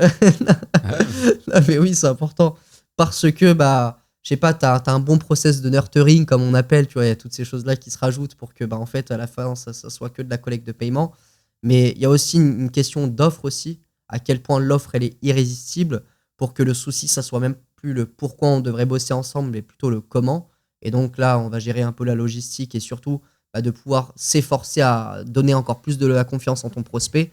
Mais par exemple, moi, je close peut-être 1, 2, 3 fois dans la semaine pour continuer à rester dans l'opérationnel et donner les meilleurs feedbacks, on va dire, à la team. Mais dans l'idée, j'ai closé sur certaines offres assez récemment sans du tout faire un appel de closing comme je peux l'enseigner, où tu vas deep dans les douleurs, etc., etc. Et tu vas juste avoir limite un appel B2B, tu vois, avec Je comprends. des profils un peu plus corporate, tu vois, c'est des profils plus 25-35 ans. Et tu vas avoir en fait, tu auras une discussion ultra humaine avec la personne qui est face à toi. Généralement, plus c'est des sales, donc tu doutes bien que si tu commences à aller deep dans les émotions, le gars il va te dire, vas-y, bah, va te faire. Ils savent, tu oui. vois. Ah, mais oui, Enfin, mais ils croient non. qu'ils savent. Exact, Oui, exact, parce que pourquoi ils continuent de le faire sinon? Et puis, bah ouais, on peut au final réussir à avoir de très bons échanges en essayant de déterminer un peu qu'est-ce qui fait que, ok, est-ce que c'est le scepticisme, est-ce que c'est la peur envers lui, envers l'industrie, hein. Et puis, indépendamment de ça, bah, tu adaptes ta discussion, tu le mets dans un certain entonnoir et puis tu essayes d'apporter justement des bons petits avantages que derrière t'étoffes sur le fil de la discussion, mais ça se fait aussi. Maintenant, pour moi, il faudrait que soit le branding soit ultra costaud, encore une fois, soit que l'offre elle soit vraiment irrésistible ou shiny, comme pourrait dire. Après, ouais, il y a beaucoup de choses qui se passent et qui s'innovent dans nos métiers, mais là, on vit une petite ère. Alors, ça se calme un peu, mais c'est tonton Hormozy qui nous a fait ce cadeau-là. Mais malheureusement, comme tous les grands qui produisent des œuvres à très haute portée, ça génère du positif comme du négatif, mais Hormozy, il a un peu matrixé trop de gens qui ne devraient pas être matrixés parce qu'il est en train de faire que des entrepreneurs qui font un peu la même chose dans des itinéraires un peu similaires soient matrixés. J'ai envie de te dire, c'est qu'ils sont pas cons, tu vois. Si le gars il est là où il est, enfin tu vois, parce qu'après il faut pas tout prendre comme évangile et tout, mais quand par contre ce que tu fais ça ressemble pas exactement à ce que Hormozy te conseille de faire, mais que t'aimes juste choper des concepts et tout pour te rassurer, il faut faire attention parce que les offres, moi j'entends ça toute la journée. Ce que je veux te dire par là, c'est qu'une offre elle est irrésistible dans ta tête, d'accord? La seule offre irrésistible qui existe, c'est moi qui te mets un 45 chargé sous la gorge. C'est pas une blague ce que je dis, c'est la seule offre irrésistible. Et qui te dit, donne-moi une fraise tagada ou je te mets une bastos. Le coût de sortir la fraise tagada, il est suffisamment low pour toi pour éviter une 45 en pleine trachée. Tu vois ce que je veux dire? Bon. À part cette offre-là, il n'y en a pas d'autre. Irrésistible, ça veut rien dire. Ça, c'est du bullshit littéraire. Okay. Mais c'est important pour les mecs comme Hormozy de mettre leur savoir, et qui d'ailleurs est un héritage, hein. Si tu t'intéresses à Branson, puis à Blake, puis à machin, tu te rends compte qu'en fait, c'est des héritiers, ces mecs-là. Ils réadaptent. Mais c'est un travail, il faut faire ça. Transposer le savoir d'une génération à la suivante, enlever ce qui a été nul et garder ce qui est meilleur. Mais ils sont obligés de capturer, d'encapsuler dans des concepts, dans des modèles, dans des termes mémorables d'un point de vue souvenir, parce que sinon, bah, tout le monde s'en branle, en fait. Personne capte ce qu'ils ont dit. Mais ça veut pas dire que Hormozy, il a dit qu'il faut une offre irrésistible. Moi, des fois, j'ai des mecs qui arrivent en call avec moi où ils me parlent d'une offre irrésistible, ils savent même pas ce qu'ils veulent faire. Non mais oui, Basile, mais j'ai l'impression que l'offre irrésistible, c'est le bon menu au restaurant. N'oubliez jamais ça. Oui. L'offre, c'est le menu au restaurant. Le menu, pas la carte, le menu. C'est pas la même chose. Maintenant, quand tu dis un menu, ça veut dire la carte. Non, la carte, c'est la carte. Le menu, c'est l'inverse de la carte. C'est je veux pas choisir, je veux suivre une proposition. Mais la vérité, oui, l'organisation du menu, par exemple, tu vas dans un resto et c'est tout ce que je te souhaite, c'est de pouvoir profiter de belles tables toute ta vie. Il y a des trucs à 3 tours, 4 tours, 5 tours, 6 tours, tu connais, c'est avec des petites assiettes, mais par contre, c'est eux qui gèrent le rythme. Tu peux pas prendre ça et un autre mec dans la même table prend autre chose parce que ça fout le bordel dans le service, mais tu te laisses faire. Par contre, il y a un truc qui est sûr. Si plus de la moitié, voire même plus d'un tiers de ce qu'il y a dans le menu t'aimes pas, Je peux te faire le menu que je veux avec du fluo, avec une serveuse qui vient en salto arrière te livrer les Saint-Jacques. Tu vas pas le prendre, le menu. Donc, le menu est important. L'articulation, la structure est importante. La clarté du menu est importante. Mais si j'aime pas les Saint-Jacques, je vais pas acheter le menu. Ouais. Donc, oui, l'offre irrésistible, c'est bien. Oui, vos taux de closing, vos machins, vos process, votre branding, c'est bien. Est-ce que, combien de fois par semaine vous vous posez la question, est-ce que ce que je vends est au maximum de la qualité que je suis en mesure de produire aujourd'hui avec mes capacités actuelles? Je vois trop d'entrepreneurs se masturber sur leur vente, sur leur closing, sur leurs méthodes, sur leurs offres. Je leur demande de m'expliquer avec le cœur ce qu'ils vendent. Ils savent même pas me donner une seconde de vibration. L'entrepreneuriat, les gars, c'est pas du business. Ça, c'est compliqué à comprendre. Business, ça veut dire affaires. Des affaires. Affairiste. Oui, c'est ça. Faire des affaires. C'est pour ça qu'on dit business développeur. C'est quelqu'un qui va chercher de l'affaire entrante, des nouvelles affaires. De l'affaire qui n'existe pas déjà. Sinon, on renew, tu vois, on fait du business qui existe déjà. Il y a des gens dont le métier est de faire des affaires. Ils en ont rien à foutre de ce qu'ils font. Ils peuvent prendre un cut là, ils le prennent. Ils peuvent investir là-dedans, ils investissent. Ils peuvent... J'en ai connu à Dubaï, j'ai rencontré des mecs qui sont fascinants de ça. Fascinants. Ils savent choper de la valeur. Alors, c'est souvent des pros de l'intermédiarisation. Ils se mettent, entre une demande et une offre, et ils viennent ajouter une mini-valeur et ils prennent un truc. Ça, c'est du business. L'entrepreneuriat, c'est construire quelque chose. OK ? Qui doit, en théorie, vous dépasser.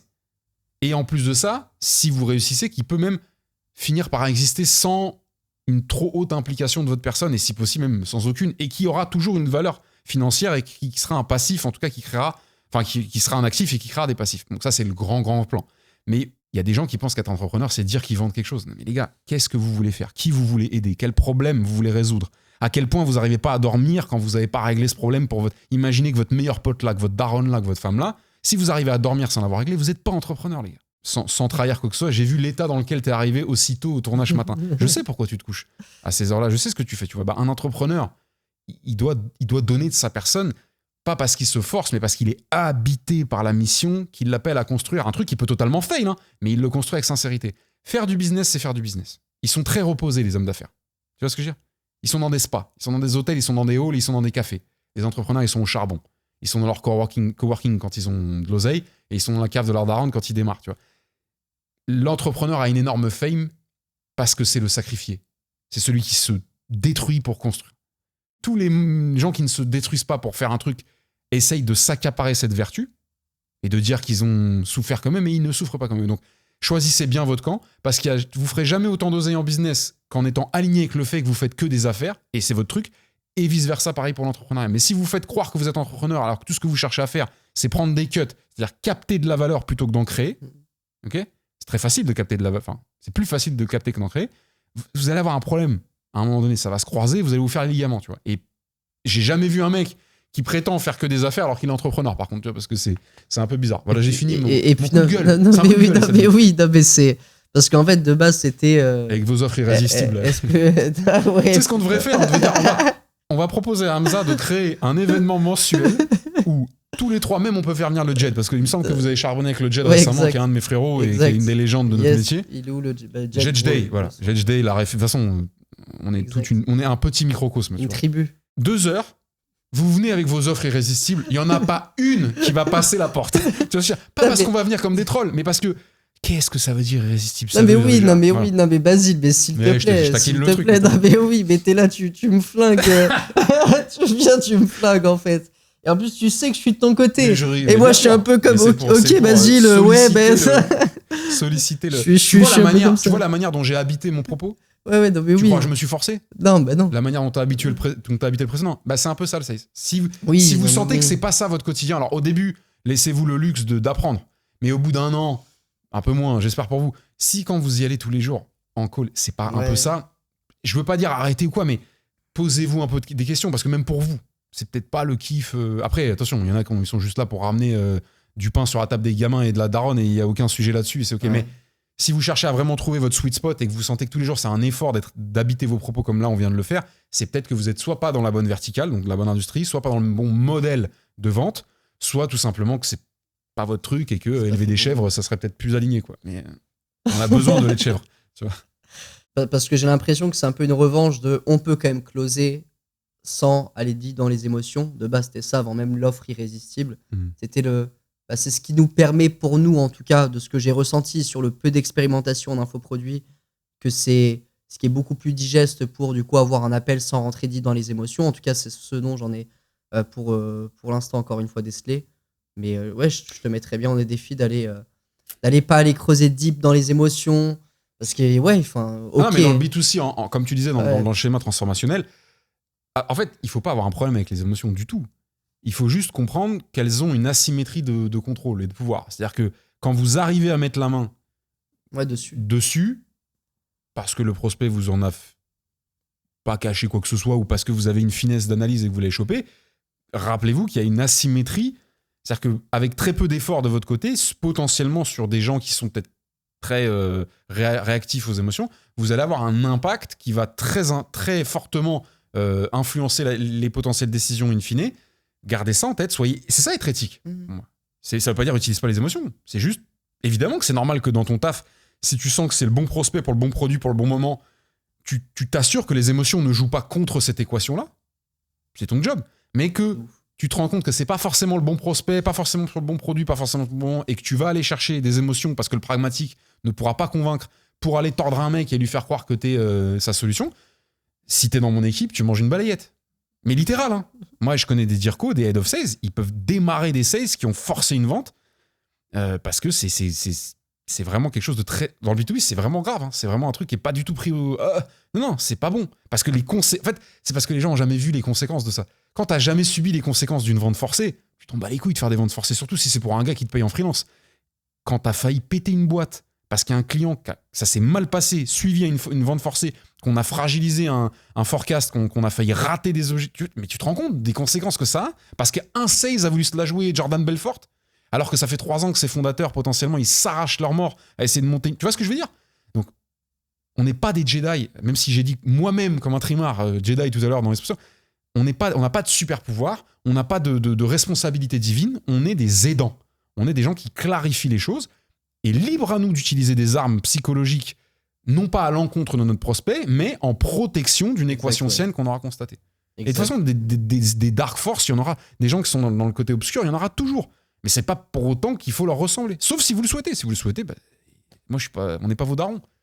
Et est-ce que tu trouves que les closers éthiques ils sont meilleurs que les closers non éthiques à la fin du marathon? Forcément. Ça, c'est la sélection naturelle de l'écosystème. C'est pour ça, d'ailleurs, que ça a été longtemps un problème. C'est que l'infoproduit l'infoprenariat a longtemps pas été un écosystème. Une espèce de zone un peu hybride, sauvage, non structurée. Là, maintenant, on voit tout à fait que c'est plus le cas et que on a des codes, des patterns, il y a des termes, tu vois, il y a un langage, mais ça a mis du temps, mais c'est normal, tu vois, parce que le volume, tu compares le nombre d'infopreneurs sur le marché depuis 20 ans avec le nombre d'entreprises sur le marché depuis 20 ans, c'est des milliards vs des centaines. Mais le closer non éthique, sauf s'il vient faire un coup, il est appelé à mourir. Pourquoi? Parce que quel infopreneur qualitatif voué à durer, ce qui est certainement le truc le plus dur en infoprenariat, va aller recruter des mecs qui tranchent des gars en deux. Donc ce que j'appelle un closer non éthique. Aucun. Sauf si, pour X raison, il a une urgence, là, il y a un coup, sinon on crève. Et tu sais, moi, je blâme même pas ça. Parce que si ça peut permettre de sauver ta boîte et que ça brise pas des vies, parce qu'il faut quand même faire gaffe aux conséquences, quelque part, gros, enfin, t'es entrepreneur, t'as potentiellement sacrifié beaucoup dans ta vie, je peux comprendre le truc. Alors, essaye juste de pas embarquer des gens qui voudraient pas être embarqués là-dedans, mais je peux comprendre sur un one-shot que tu mettes tout. Mais quel mec qui veut construire sur le long terme va embaucher des gens qui déplient les prospects qui devraient pas?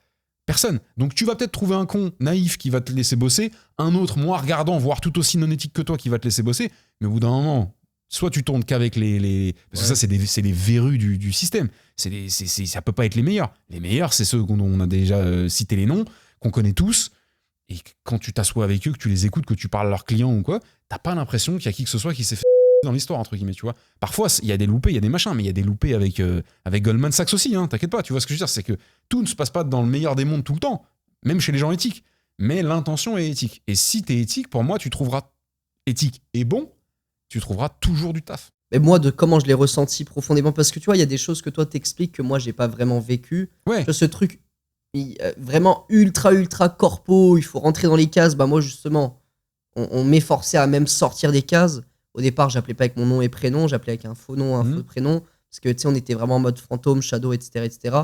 Donc il y a des choses où je comprends totalement, il y a des choses où même moi, je suis à l'extrême opposé de ce que tu essaies d'expliquer. Mais par exemple, sur le fait d'être non éthique, un commercial, un sales qui venait de rentrer il y a un mois, il pouvait faire littéralement, allez, peut-être dans certains cas de figure, 2 fois plus que quelqu'un qui était compétent depuis 2, 3, 4, 5 ans déjà sur le produit.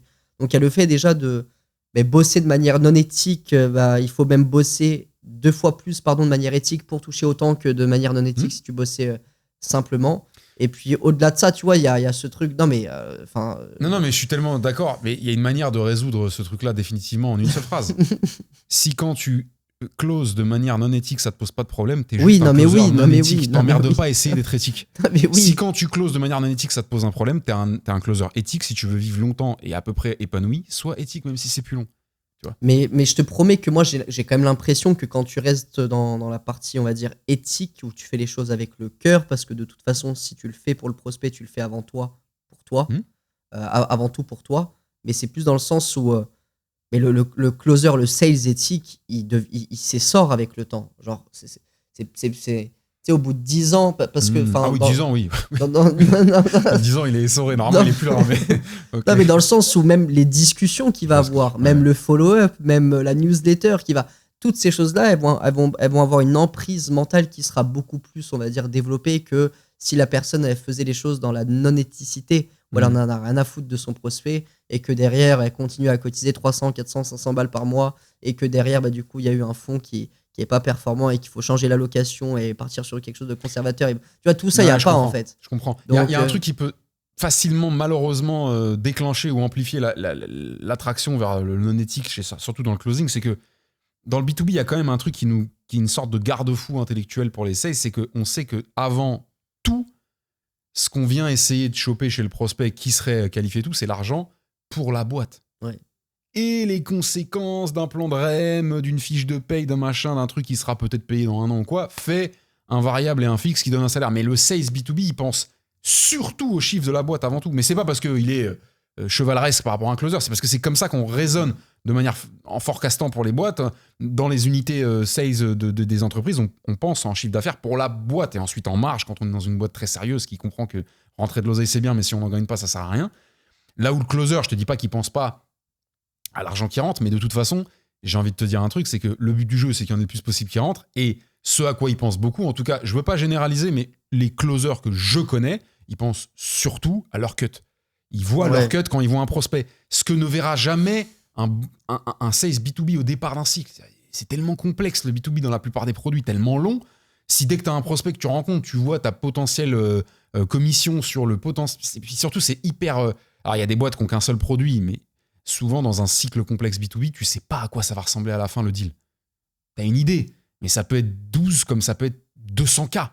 Tu vois, ça va être une question de structuration, de découverte, de quel interlocuteur rentre dans le truc, de confiance, de valeur et de capacité de l'entreprise à délivrer, tu vois.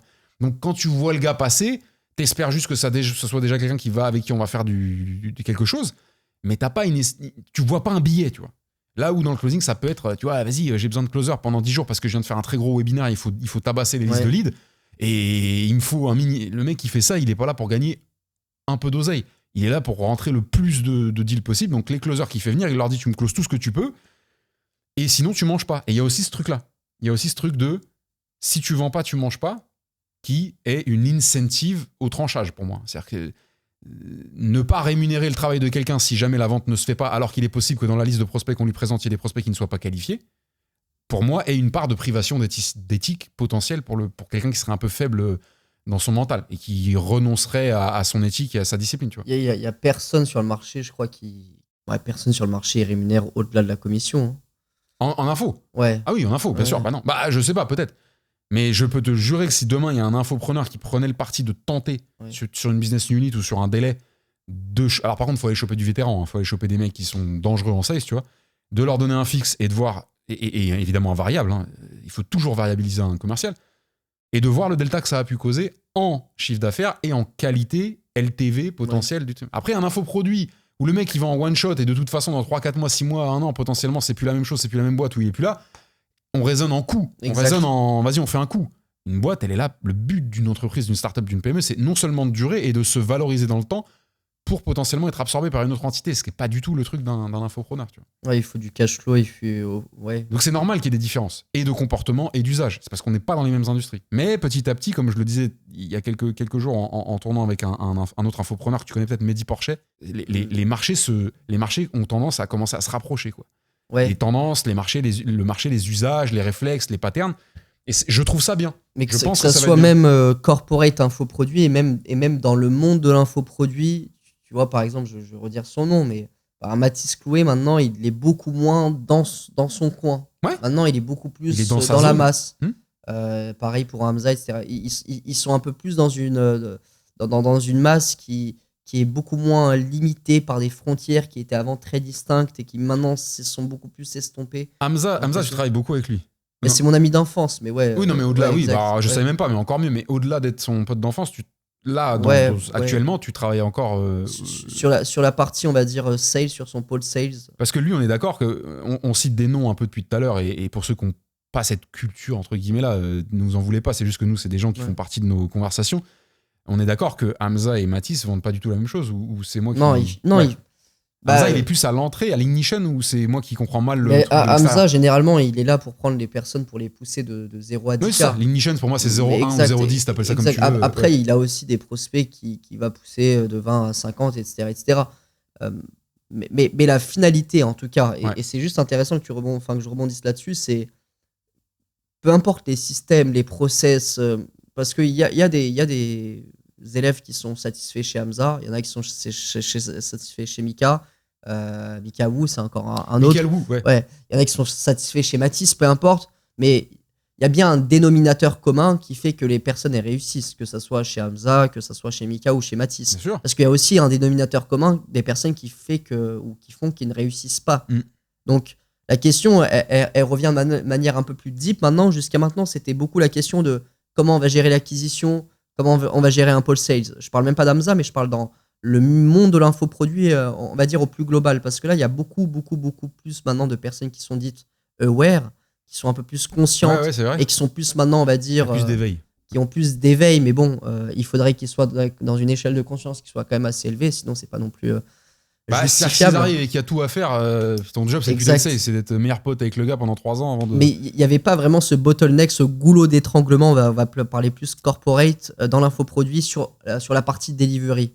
Donc tu as signé maintenant 100, 200, 300, 400, 500 clients. Où est-ce qu'ils sont? Il y en a combien qui réussit? Il y en a combien qui vient durant les lives? Il y en a combien qui est satisfait? Il y en a combien que tu as upsell, cross-sell, downsell? Donc la finalité c'est quoi? Pour moi, c'est vraiment un job qui est beaucoup plus profond et c'est là où c'était extrêmement intéressant ce que tu disais, c'est qu'on joue pas avec les mêmes armes en corporate, en infoproduit, et on va pas s'adresser à la même trempe aussi de prospects. Exactement. Donc si tu t'adresses à quelqu'un qui, en plus de ça, je sais pas, qui est assez fébrile, fragile, sur plusieurs points différents, qui sort d'un contexte aussi assez particulier, que tu vas lui prendre 10K parce que c'était le bon moment pour nous de lui fouiller son fion et puis d'aller chercher... au bout des choses, combien on pouvait aller le prendre, c'est vraiment ce qu'on faisait aussi dans le courtage en assurance. Oui. Des fois aussi, je vois que tu dis des mots bruts. Faut aussi que je mette en avant. Les plus grosses dérives qu'on pourrait affubler, dont on pourrait affubler l'infoprenariat et tout, faut pas oublier que les plus grosses structures mondiales, elles se privent absolument pas pour t'ouvrir en deux des foyers de familles en difficulté. Enfin, faut rappeler ça quand même. On fait la morale aux mecs qui essaient de faire leur trou. Votre assurance, là, que vous adorez et tout, c'est les pires. Hein. Mais totalement. Voilà. Donc, je suis pas en train de. Non, mais c'est pas pour toi que je dis ça, c'est pour les gens qui seraient là, les infopreneurs. Je dis, va voir la gueule de ton assureur. Compliqué de choisir entre la peste et le choléra, de toute façon. Mais dans l'idée, c'est plus une question de. Maintenant, la delivery est ultra importante et au final, c'est pas une question de qui a le meilleur produit, qui a le meilleur process, quel est le meilleur vraiment process, structuration, etc. C'est vraiment une question de le gars, tu le pêches, il vient d'où, où est-ce qu'il en est et comment est-ce que tu arrives justement à le mettre dans les meilleures conditions possibles pour qu'il commence vraiment à performer. Parce que, et puis je continue à garder la parole, je prends le lead. Parce que je vois que non mais j'ai l'impression que c'est dérangeant pour toi d'écouter parler les gens. C'est très fertile. Donc il y a plein de trucs qui viennent. Mais ça, je pense que tu vis la même chose. C'est plus ce truc là de t'as envie d'interférer, mais laisse-moi prendre le lead, Basile, parce que c'est deep. Je coupe. C'est deep ce qui se passe là dans le sens où, Et bah, si tu te rends vraiment compte que le dénominateur commun des personnes qui réussissent, c'est le fait que XY, et bah, tu vas devoir faire en sorte que XY. Plus simplement, chez Hamza, on apprend à faire du SMMA en partie. Okay. Donc, il faut du coup qu'on les coach en cold call. Ah d'accord. Non, mais du coup, il y a quand même des dizaines d'élèves qui font du cold call maintenant, Basile, que moi je coach de manière hebdomadaire tous les mercredis. Et en plus de ça, il y a Jet pour remettre une deuxième couche sur Jet, la partie. Mon ami, ils sont bien partis, je te dis. Et bah, toi aussi, remarque, je connais pas ton travail. Je vais pas faire genre je connais ton travail. Non, mais ça se passe très positivement. Oui. Genre, sincèrement, en termes de perf, c'est au-delà de l'inimaginable. Sincèrement, sur l'acquisition. Sur la prise de rendez-vous, encore faut-il qu'ils se présentent et que ce soit des rendez-vous de qualité. Oui. Et je vais pas, encore une fois, ouvrir un tiroir pour ne plus pouvoir le refermer. Il est sérieux, celui-là. Il faut le tirer jusqu'au bout. Mais c'était plus une question, du coup, de qu'est-ce que tu mets en place pour que, du coup, la personne, par exemple, quand elle va cold call de chez elle, soit la plus autonome possible, responsable, professionnalisée. Parce que ce qui fait que moi, j'envoyais peut-être 200-300 calls à la journée sans parallèle dialer, c'est juste que y avait quelqu'un derrière moi. Qui, si j'avais 10 secondes, c'est boum. Et au contraire, si j'avais 10 secondes de blanc, c'était jeu de rôle. Nous, on n'avait plus des discussions entre... non, les discussions, c'était non, mais j'ai pas compris. Non, mais en fait, j'étais un prospect quand j'avais du temps libre et j'étais du coup un démarcheur quand j'étais en temps plein. C'est ce que je veux dire ou pas Donc, c'était... mais enfin, vas-y. Non, mais c'est par rapport à ce que tu disais avec Jed, c'est que je crois que c'est hier que j'ai vu passer une story d'Hamza où il parlait justement de Jed. Dans l'accompagnement, ou peut-être pas dans l'accompagnement, mais dans l'écosystème, où il soulignait cette notion qui avait un peu choqué tout le monde sur les résultats, d'enchaîner. Jed et moi, on s'est connus en travaillant ensemble. Donc on se connaît extrêmement bien, on était dans les tranchées ensemble, entre guillemets, on n'avait pas la même fonction, mais je sais qui est Jed. Je lui donne toutes mes listes de leads quand je veux. C'est le seul mec, je le dis devant la caméra, que j'ai vu prendre 24 R1 en cold call sur une session de 2 heures. Le seul gars que j'ai vu. Et crois-moi que c'est... Oui, tu sais aussi bien que moi que c'est... Et on parle pas de R1 glissé au forceps avec de la pitié, avec du machin. Le R1, le vrai.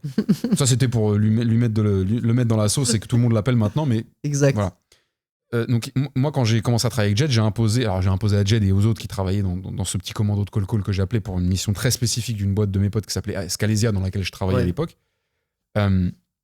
J'étais un fasciste sur la métrique de le time to next dial. C'est en gros combien de secondes se déroulent entre le moment où tu as coupé la communication et le moment où tu cliques ou tu appuies sur le dernier chiffre du numéro suivant.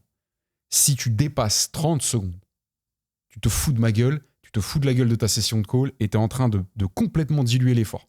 C'est littéralement un mec qui est dans une cage, désolé de faire des parallèles systématiquement avec ce genre de truc-là, qui vient d'envoyer un combo, une séquence tout à fait travaillée, qui vient de mettre en difficulté, créer du dégât à son adversaire, qui peut le finir, qui peut enchaîner et qui va faire attends, je vais faire un tour de la cage, et je vais parler avec Dana White, je vais regarder l'écran, et au bout de 10 secondes, quand le mec il aura bien récupéré, qu'il aura bien retrouvé son souffle et qu'il pourra bien me démonter, je vais revenir boxer avec lui. Non, ça n'existe pas. Surtout que en général, vous êtes payé autant quand vous faites du call dans les entreprises. Alors, je parle pas forcément aux gens qui bossent pour leur propre compte, ce qui peut être le cas des gens dans l'accompagnement d'Hamza. Exact, ouais. Ça, votre temps, il est illimité. Les mecs qui t'expliquent j'arrive pas à faire 300 calls par jour. T'as combien d'heures dans une journée? 24. Combien d'heures il faut que tu dormes pour pas mourir? 5. Donc tu vas me raconter qu'en 19 heures, t'arrives pas à faire 300 calls. Tu sais combien on en faisait? Tu connais. Tu sais combien on en faisait? Tu vois ce que je veux dire? Ça dépend avec le parallèle dialer. Maintenant, c'est cheaté. Non, mais nous, dans notre génération, on aurait eu ça. Quand moi, je faisais des listes de call, on faisait des 500-600 calls sans Minari, sans je sais pas quoi. Hein. Mais attention, comme tu disais, derrière nous, il y avait des gens, ils nous regardaient en mode pourquoi là, pourquoi on n'a pas passé la dizaine de lignes, tu vois, genre. Ça décroche pas. Par contre, tu fais 25 calls au lieu de 300 parce que tu as eu 15 discussions ultra qualitatives qui t'ont fait déboucher du R1 ou qu'aurait pu, mais c'est malgré toi que ça n'a pas été fait, j'en ai rien à foutre. Okay, l'indicatif de call que tu peux, toi, transmettre aux gens que tu formes, que Jed peut transmettre ou que Hamza peut transmettre ou peu importe qui, c'est une étoile du Nord pour vous dire, les gars, si vous n'avez personne en ligne, le volume vous sauvera. Si vous avez une conversation avec un mec qui va vous faire 40 000 € de CA sur la semaine, n'appelez pas les autres aujourd'hui. Au contraire, priorisez là-dessus. C'est pas ça. Il faut pas être con. Mais time to next dial, mais chronométré littéral. C'est-à-dire que imaginez qu'il y a Sabline, imaginez qu'il y a moi avec ma grosse dégaine, imaginez qu'il y a Hamza, imaginez qu'il y a Jed qui arrive avec un chrono, tu sais, de nos profs de PS quand on était petits, là, le chrono qui fait le poids d'un Mac. Au moment où t'as raccroché, clac, clac. t'as moins de 30 secondes pour avoir composé le dernier chiffre du numéro suivant que tu vas appeler. Et 30 secondes, on est ceinture blanche. On est large. Tu vois, ça, et après, c'est pas pour partir sur le call, mais le deuxième truc que je vous invite à regarder, c'est la stabilité d'énergie entre tous vos calls. Moi, je veux pas des mecs qui ont 4 calls comme ça, et si on travaille dans le long terme ensemble, ce que je disais à Jet, c'est qu'au-delà de la stabilité d'énergie, sur chaque call, je vais regarder la stabilité d'énergie sur chaque session de call. Un black belt de call, c'est un mec qui a un time to next dial à en dessous de 10 secondes. Ça, c'est les black belts. Moins de 10 secondes pour composer un numéro de téléphone. Lancez l'appel, hein. Ça veut pas dire que ça va décrocher ou quoi. Un gars qui est ultra stable, ça veut pas dire qu'il est au maximum. Si tu peux pas être stable à 100%, je préfère que tu sois stable à 81. Parce que ça me permet de faire ce qu'on appelle du forecast. Ça me permet de, Jed, à chaque fois que je lui donne 300 numéros sur une session de 3 heures, il me ramène en moyenne 8 à 12 R1. Donc je peux me projeter. Pour un entrepreneur, pour un financier, c'est la vie de pouvoir se projeter. Si un coup c'est 15 R1, un coup c'est 0, un coup c'est machin, un coup c'est truc, on peut rien faire, tu vois ce que je veux dire. Et la stabilité peut s'étendre aux sessions. J'ai terminé mon laïus là-dessus, mais je pense que ça aidera beaucoup les gens dans ton audience et tout. Et c'est un vrai sport, le call. C'est vraiment, approchez-le comme un sport. Un sport de athlétique, vraiment. C'est un truc de condition. Il n'y en a pas beaucoup, hein. Il n'y en a pas beaucoup qui sont prêts à jouer à ce sport-là. Je peux dire un truc. Le pire moyen d'apprendre le call, c'est de regarder des mecs faire du call. Voilà. Faites du call. Regardez pas les autres faire. Vous ferez jamais comme eux. C'est comme le théâtre d'impro. Tu vois, la gêne. T'as déjà fait du théâtre d'impro ? Tu vois ce que c'est le théâtre d'impro ? Oui, ouais. Oui. La gêne que tu ressens sans même le faire toi, quand t'es présent physiquement à la première fois de quelqu'un en théâtre d'impro, tout le monde est gêné. Tout le monde ressent la gêne de la personne. C'est ça le call. Vous êtes obligé de passer par là au départ, d'accord ? Mais petit à petit, vous allez build votre confiance en votre jeu. Évidemment, aidez-vous. Vous entendez une pure punchline qui vous parle à vous, que vous savez que vous allez être capable de sortir, on y va. Si je m'appelle, je vais pas citer de nom parce que j'ai aucune culture NBA, Jojo Lafringale, qui est le meneur des Lakers et qui fait 1m52, je vais pas commencer à m'inspirer des meilleurs dunkers de l'histoire du basket. Parce qu'en fait, moi, le panier, je le regarde comme ça, tu vois. Tu vois ce que je veux dire ? Dans le call, c'est pareil. Oui, il y a des trucs qui marchent un peu de manière générale, mais très peu. Et il y a toujours des mecs pour vous créer du contenu, pour vous faire croire qu'ils ont la punchline, le truc qui fait que il y a rien qui marche systématiquement en call. Rien. Ça fait 50 ans que ça existe. Ça fait 50 ans qu'il n'y a rien qui marche. Par contre, ce qui marche, c'est le volume et la stabilité. Et la détermination, l'intensité, voilà, c'était chercher le mot. L'intensité. Excuse-moi, j'ai vraiment... L'inertie. Mais c'est ça, exactement. La première fois que tu dois pousser une voiture immobile, c'est horrible. Mais une fois qu'elle a commencé à pousser, le mec, il te rejoint là, au bout de 300 mètres en courant pour t'aider, il a rien à faire comme effort, c'est déjà lancé. C'est ça le call. Quand vous lancez votre session, acceptez de cramer peut-être les 8-10 premiers calls. Ça, c'est pas forcément obligatoire. Il y en a appel 1, ils sont chauds. Ouais, exact. Souvent, c'est parce qu'ils se sont... Alors ça, c'est un truc, à mon avis, Jed a dû vous en parler. Ils se sont échauffés socialement. Donc, s'ils n'ont pas fait des calls, en termes à proprement parler sur des leads, mais ils ont été jactés, ils ont été clashés, ils ont été... Nous, on se faisait des petits battles, des petites... Tu sais, dans les quartiers et machin, t'as ce truc de la gouaille, de la joute verbale. Important. C'est très échauffant, c'est très stimulant. C'est vraiment le jumping jack du call, tu vois. Et d'aller sortir des punchlines et tout. Puis après, 5-10 pompes, si vous en avez la capacité physique, ça a l'air débile, hein, mais c'est juste une histoire de cardiovasculaire. Hein. C'est vraiment une histoire d'oxygénation et de circuit. Et si vous pouvez éviter de faire vos call assis, voilà. C'est un conseil.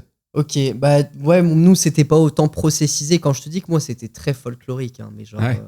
C'était un peu Boiler Room. Mais non, mais c'était Loup de Wall Street, c'était genre. Ouais, en mode. Tu connais pas Boiler Room, le film ? Non, j'ai pas. Les mecs sont dans une pièce, ça hurle, un plateau, ça hurle en tous les sens. Ah non, mais c'est exactement ça. C'est exactement ça.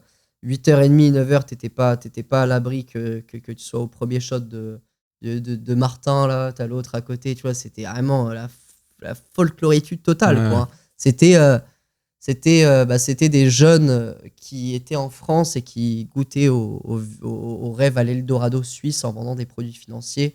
Voilà, c'était juste ça. Donc, tu vois, j'ai vécu aussi une palette, on va dire, une sphère de la vente très, très, très atypique. Ça, il n'y a pas beaucoup de gens qui l'ont connu. Ouais, genre... Autant le porte-à-porte et tout, t'as plein de gens qui se passent ça, mais ça, c'est particulier. Mais parce que j'entends beaucoup parler de ce monde tech en France, mais ce monde dont je décris en Suisse, il est très présent. Ouais. Après, autant folklorique, je pense pas. Mais en tout cas, ouais, moi,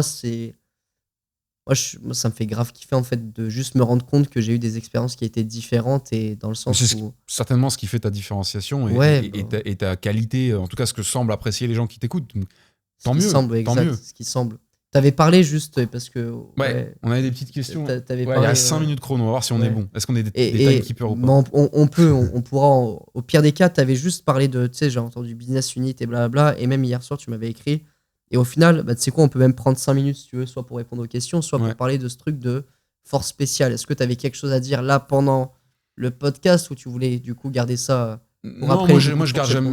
Moi, ce qui m'intéresse, c'est déjà d'être conscient et averti dans le sens de savoir et de suivre de loin que des mecs comme toi ou pas prennent des initiatives dans un sens qui semble, encore une fois, rejoindre un peu ma vision. Ouais. Moi, j'ai une vision qui est que le sales, englobant le closing, le métier commercial, qu'il soit indépendant ou pas indépendant, je m'en fous de tel produit ou pas, est a priori la première voie d'émancipation financière.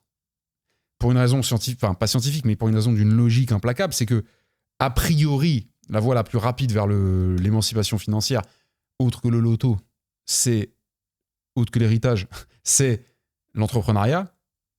Sauf que un entrepreneur, il va mettre longtemps à valoriser une entité dont il détiendra, si c'est pas fait balayer par ses investisseurs et par le board des compagnies, une certaine part qui, si Dieu veut, un jour, donnera lieu à une LBO ou un exit qui lui donnera donc accès à du cash. Mais ça peut prendre 15 piges, ça, ou 10 piges. Et ça, c'est pas parce que vous entendez telle licorne, pas licorne, ça devrait bien se passer, mais telle boîte a été vendue 30 millions que le fondateur, il a pris 30 millions ou ne serait-ce qu'1 million. Parce que là, on parle du prix de vente, donc théoriquement de la valorisation, mais on ne connaît pas la table de capitalisation, on ne connaît pas les conditions de sortie. Il y a des mecs, leur boîte, elle se vend 30 millions, ils récupèrent 200-300 000 balles sur 5 ans. Je sais pas si tu te rends compte, bref. Ça, c'est les pires histoires. Mais fantasmez pas trop. Alors ça n'existe pas en infoprenariat, tu vois. Ouais. Mais a priori, tout le long de tout ça, avant d'atteindre des valorisations intéressantes, avant d'atteindre de la rentabilité, un EBITDA positif et tout, il y a eu des ventes. Nécessairement, sinon la boîte, elle aurait crevé. Et toutes ces ventes-là, a priori, on a payé des gens pour les faire. Donc ça veut dire qu'il y a des gens, depuis le début, qui engrangent de la valeur et du cash, certes avec des volumes qui ne sont que des commissions, donc qui ne sont pas très élevés, mais ça veut dire qu'il y a des mecs qui engrangent.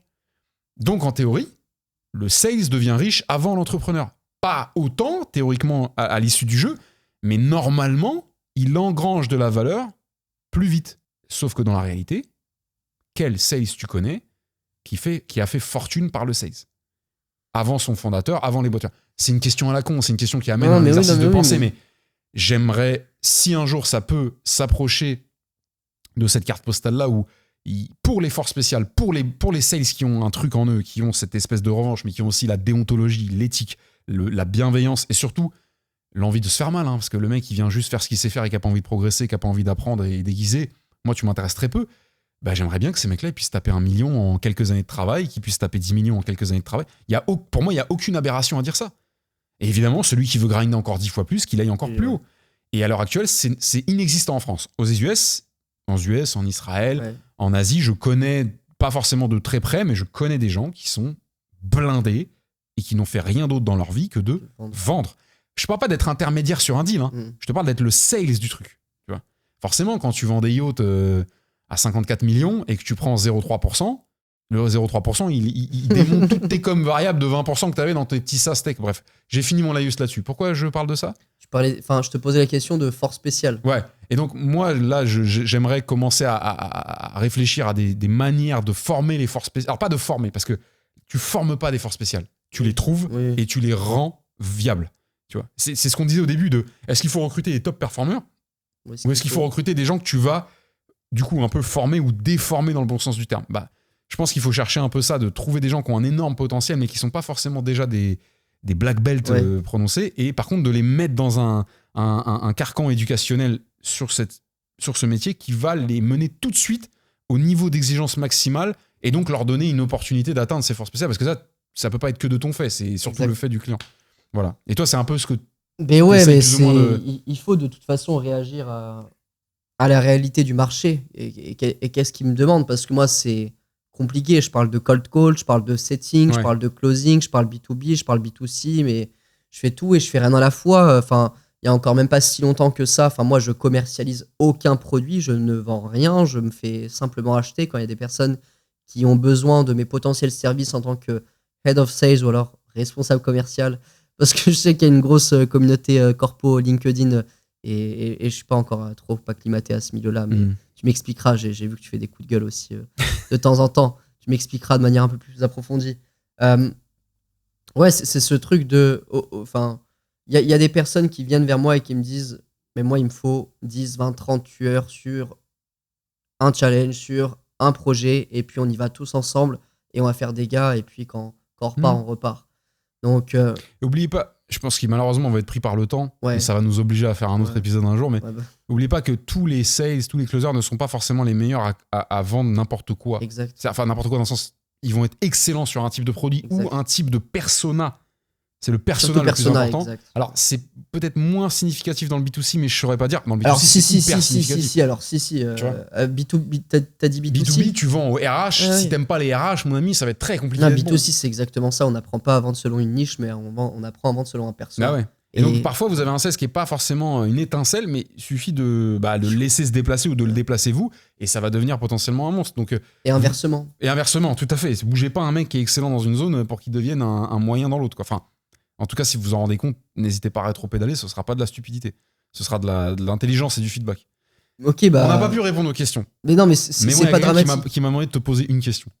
Quelqu'un qui est un pote d'enfance. Pourquoi je passe 100K par mois? Non, ouais. Hamza Ekoubi demande à Sabine pourquoi t'es pas déjà pourquoi je suis pas déjà à 100K par mois par mois. De revenus, on parle de chiffre d'affaires, de revenus, de com, de ce que tu veux. Et pourquoi démerde-toi avec ça et conclue ton propre épisode. Ok, pourquoi toi, Basile, t'es pas à 100K par mois? Tu sais, le gars qui répond par... Alors, il y a une seule réponse valable. Il y a une seule réponse valable à cette question de mon côté, c'est que c'est pas mon objectif. Ok. Voilà. Et bah déjà, c'est limite mal poli de répondre à une question par une question. Non, mais j'ai compris pourquoi. Mais bien sûr. non, mais viens, on va ensemble dans la sauce. De ouf. Je te ramène dans la bolognaise, ou dans la pesto. Mais c'est une question de pourquoi je suis pas à 100K par mois? Parce que fondamentalement, si l'argent me drivait, je pense, parce que maintenant c'est ultra déconnecté pour certaines personnes de dire que un jeune il peut faire 10, 20, 30, 50, 100K. Et même nous, on parle. Enfin, toi, tu as baigné justement. Je parle encore une fois de Mathis parce que je sais que tu l'as côtoyé et fréquenté. Et un jeune comme lui qui fait 200, 300K, enfin. Tu vois, quand tu rentres dans ces sphères-là, c'est juste logique de parler dans ce genre de cas. Que tu réalises possible, en fait. Ouais, parce que, encore une fois, j'oublie potentiellement qu'il y a des personnes qui, toi, te reconnaissent beaucoup plus et moi beaucoup moins. Et tu sais, ils se disent 100K, tu vois, c'est bon. Mais pour nous, c'est normal. Hein. Genre vraiment, droit dans les yeux, pour nous, c'est normal. Il n'y a rien de choquant qu'un jeune de 20, 25 ans fasse 100K par mois. Donc, c'est encore autre chose. La réponse, c'est juste que c'est une question de levier. C'est une question de levier. Je vous allais dire c'est une question de temps. Non, parce que parce que du coup peut-être genre dans 2 semaines. Parce que du coup oui, c'est une question de temps pour arriver au 100K par mois, mais j'aurais déjà pu arriver au 100K par mois là mars 2026. C'est une question de levier, c'est une question de création de contenu aussi, à quel point j'envoie du volume, volume, et puis c'est une question de à quel point ça me drive intérieurement.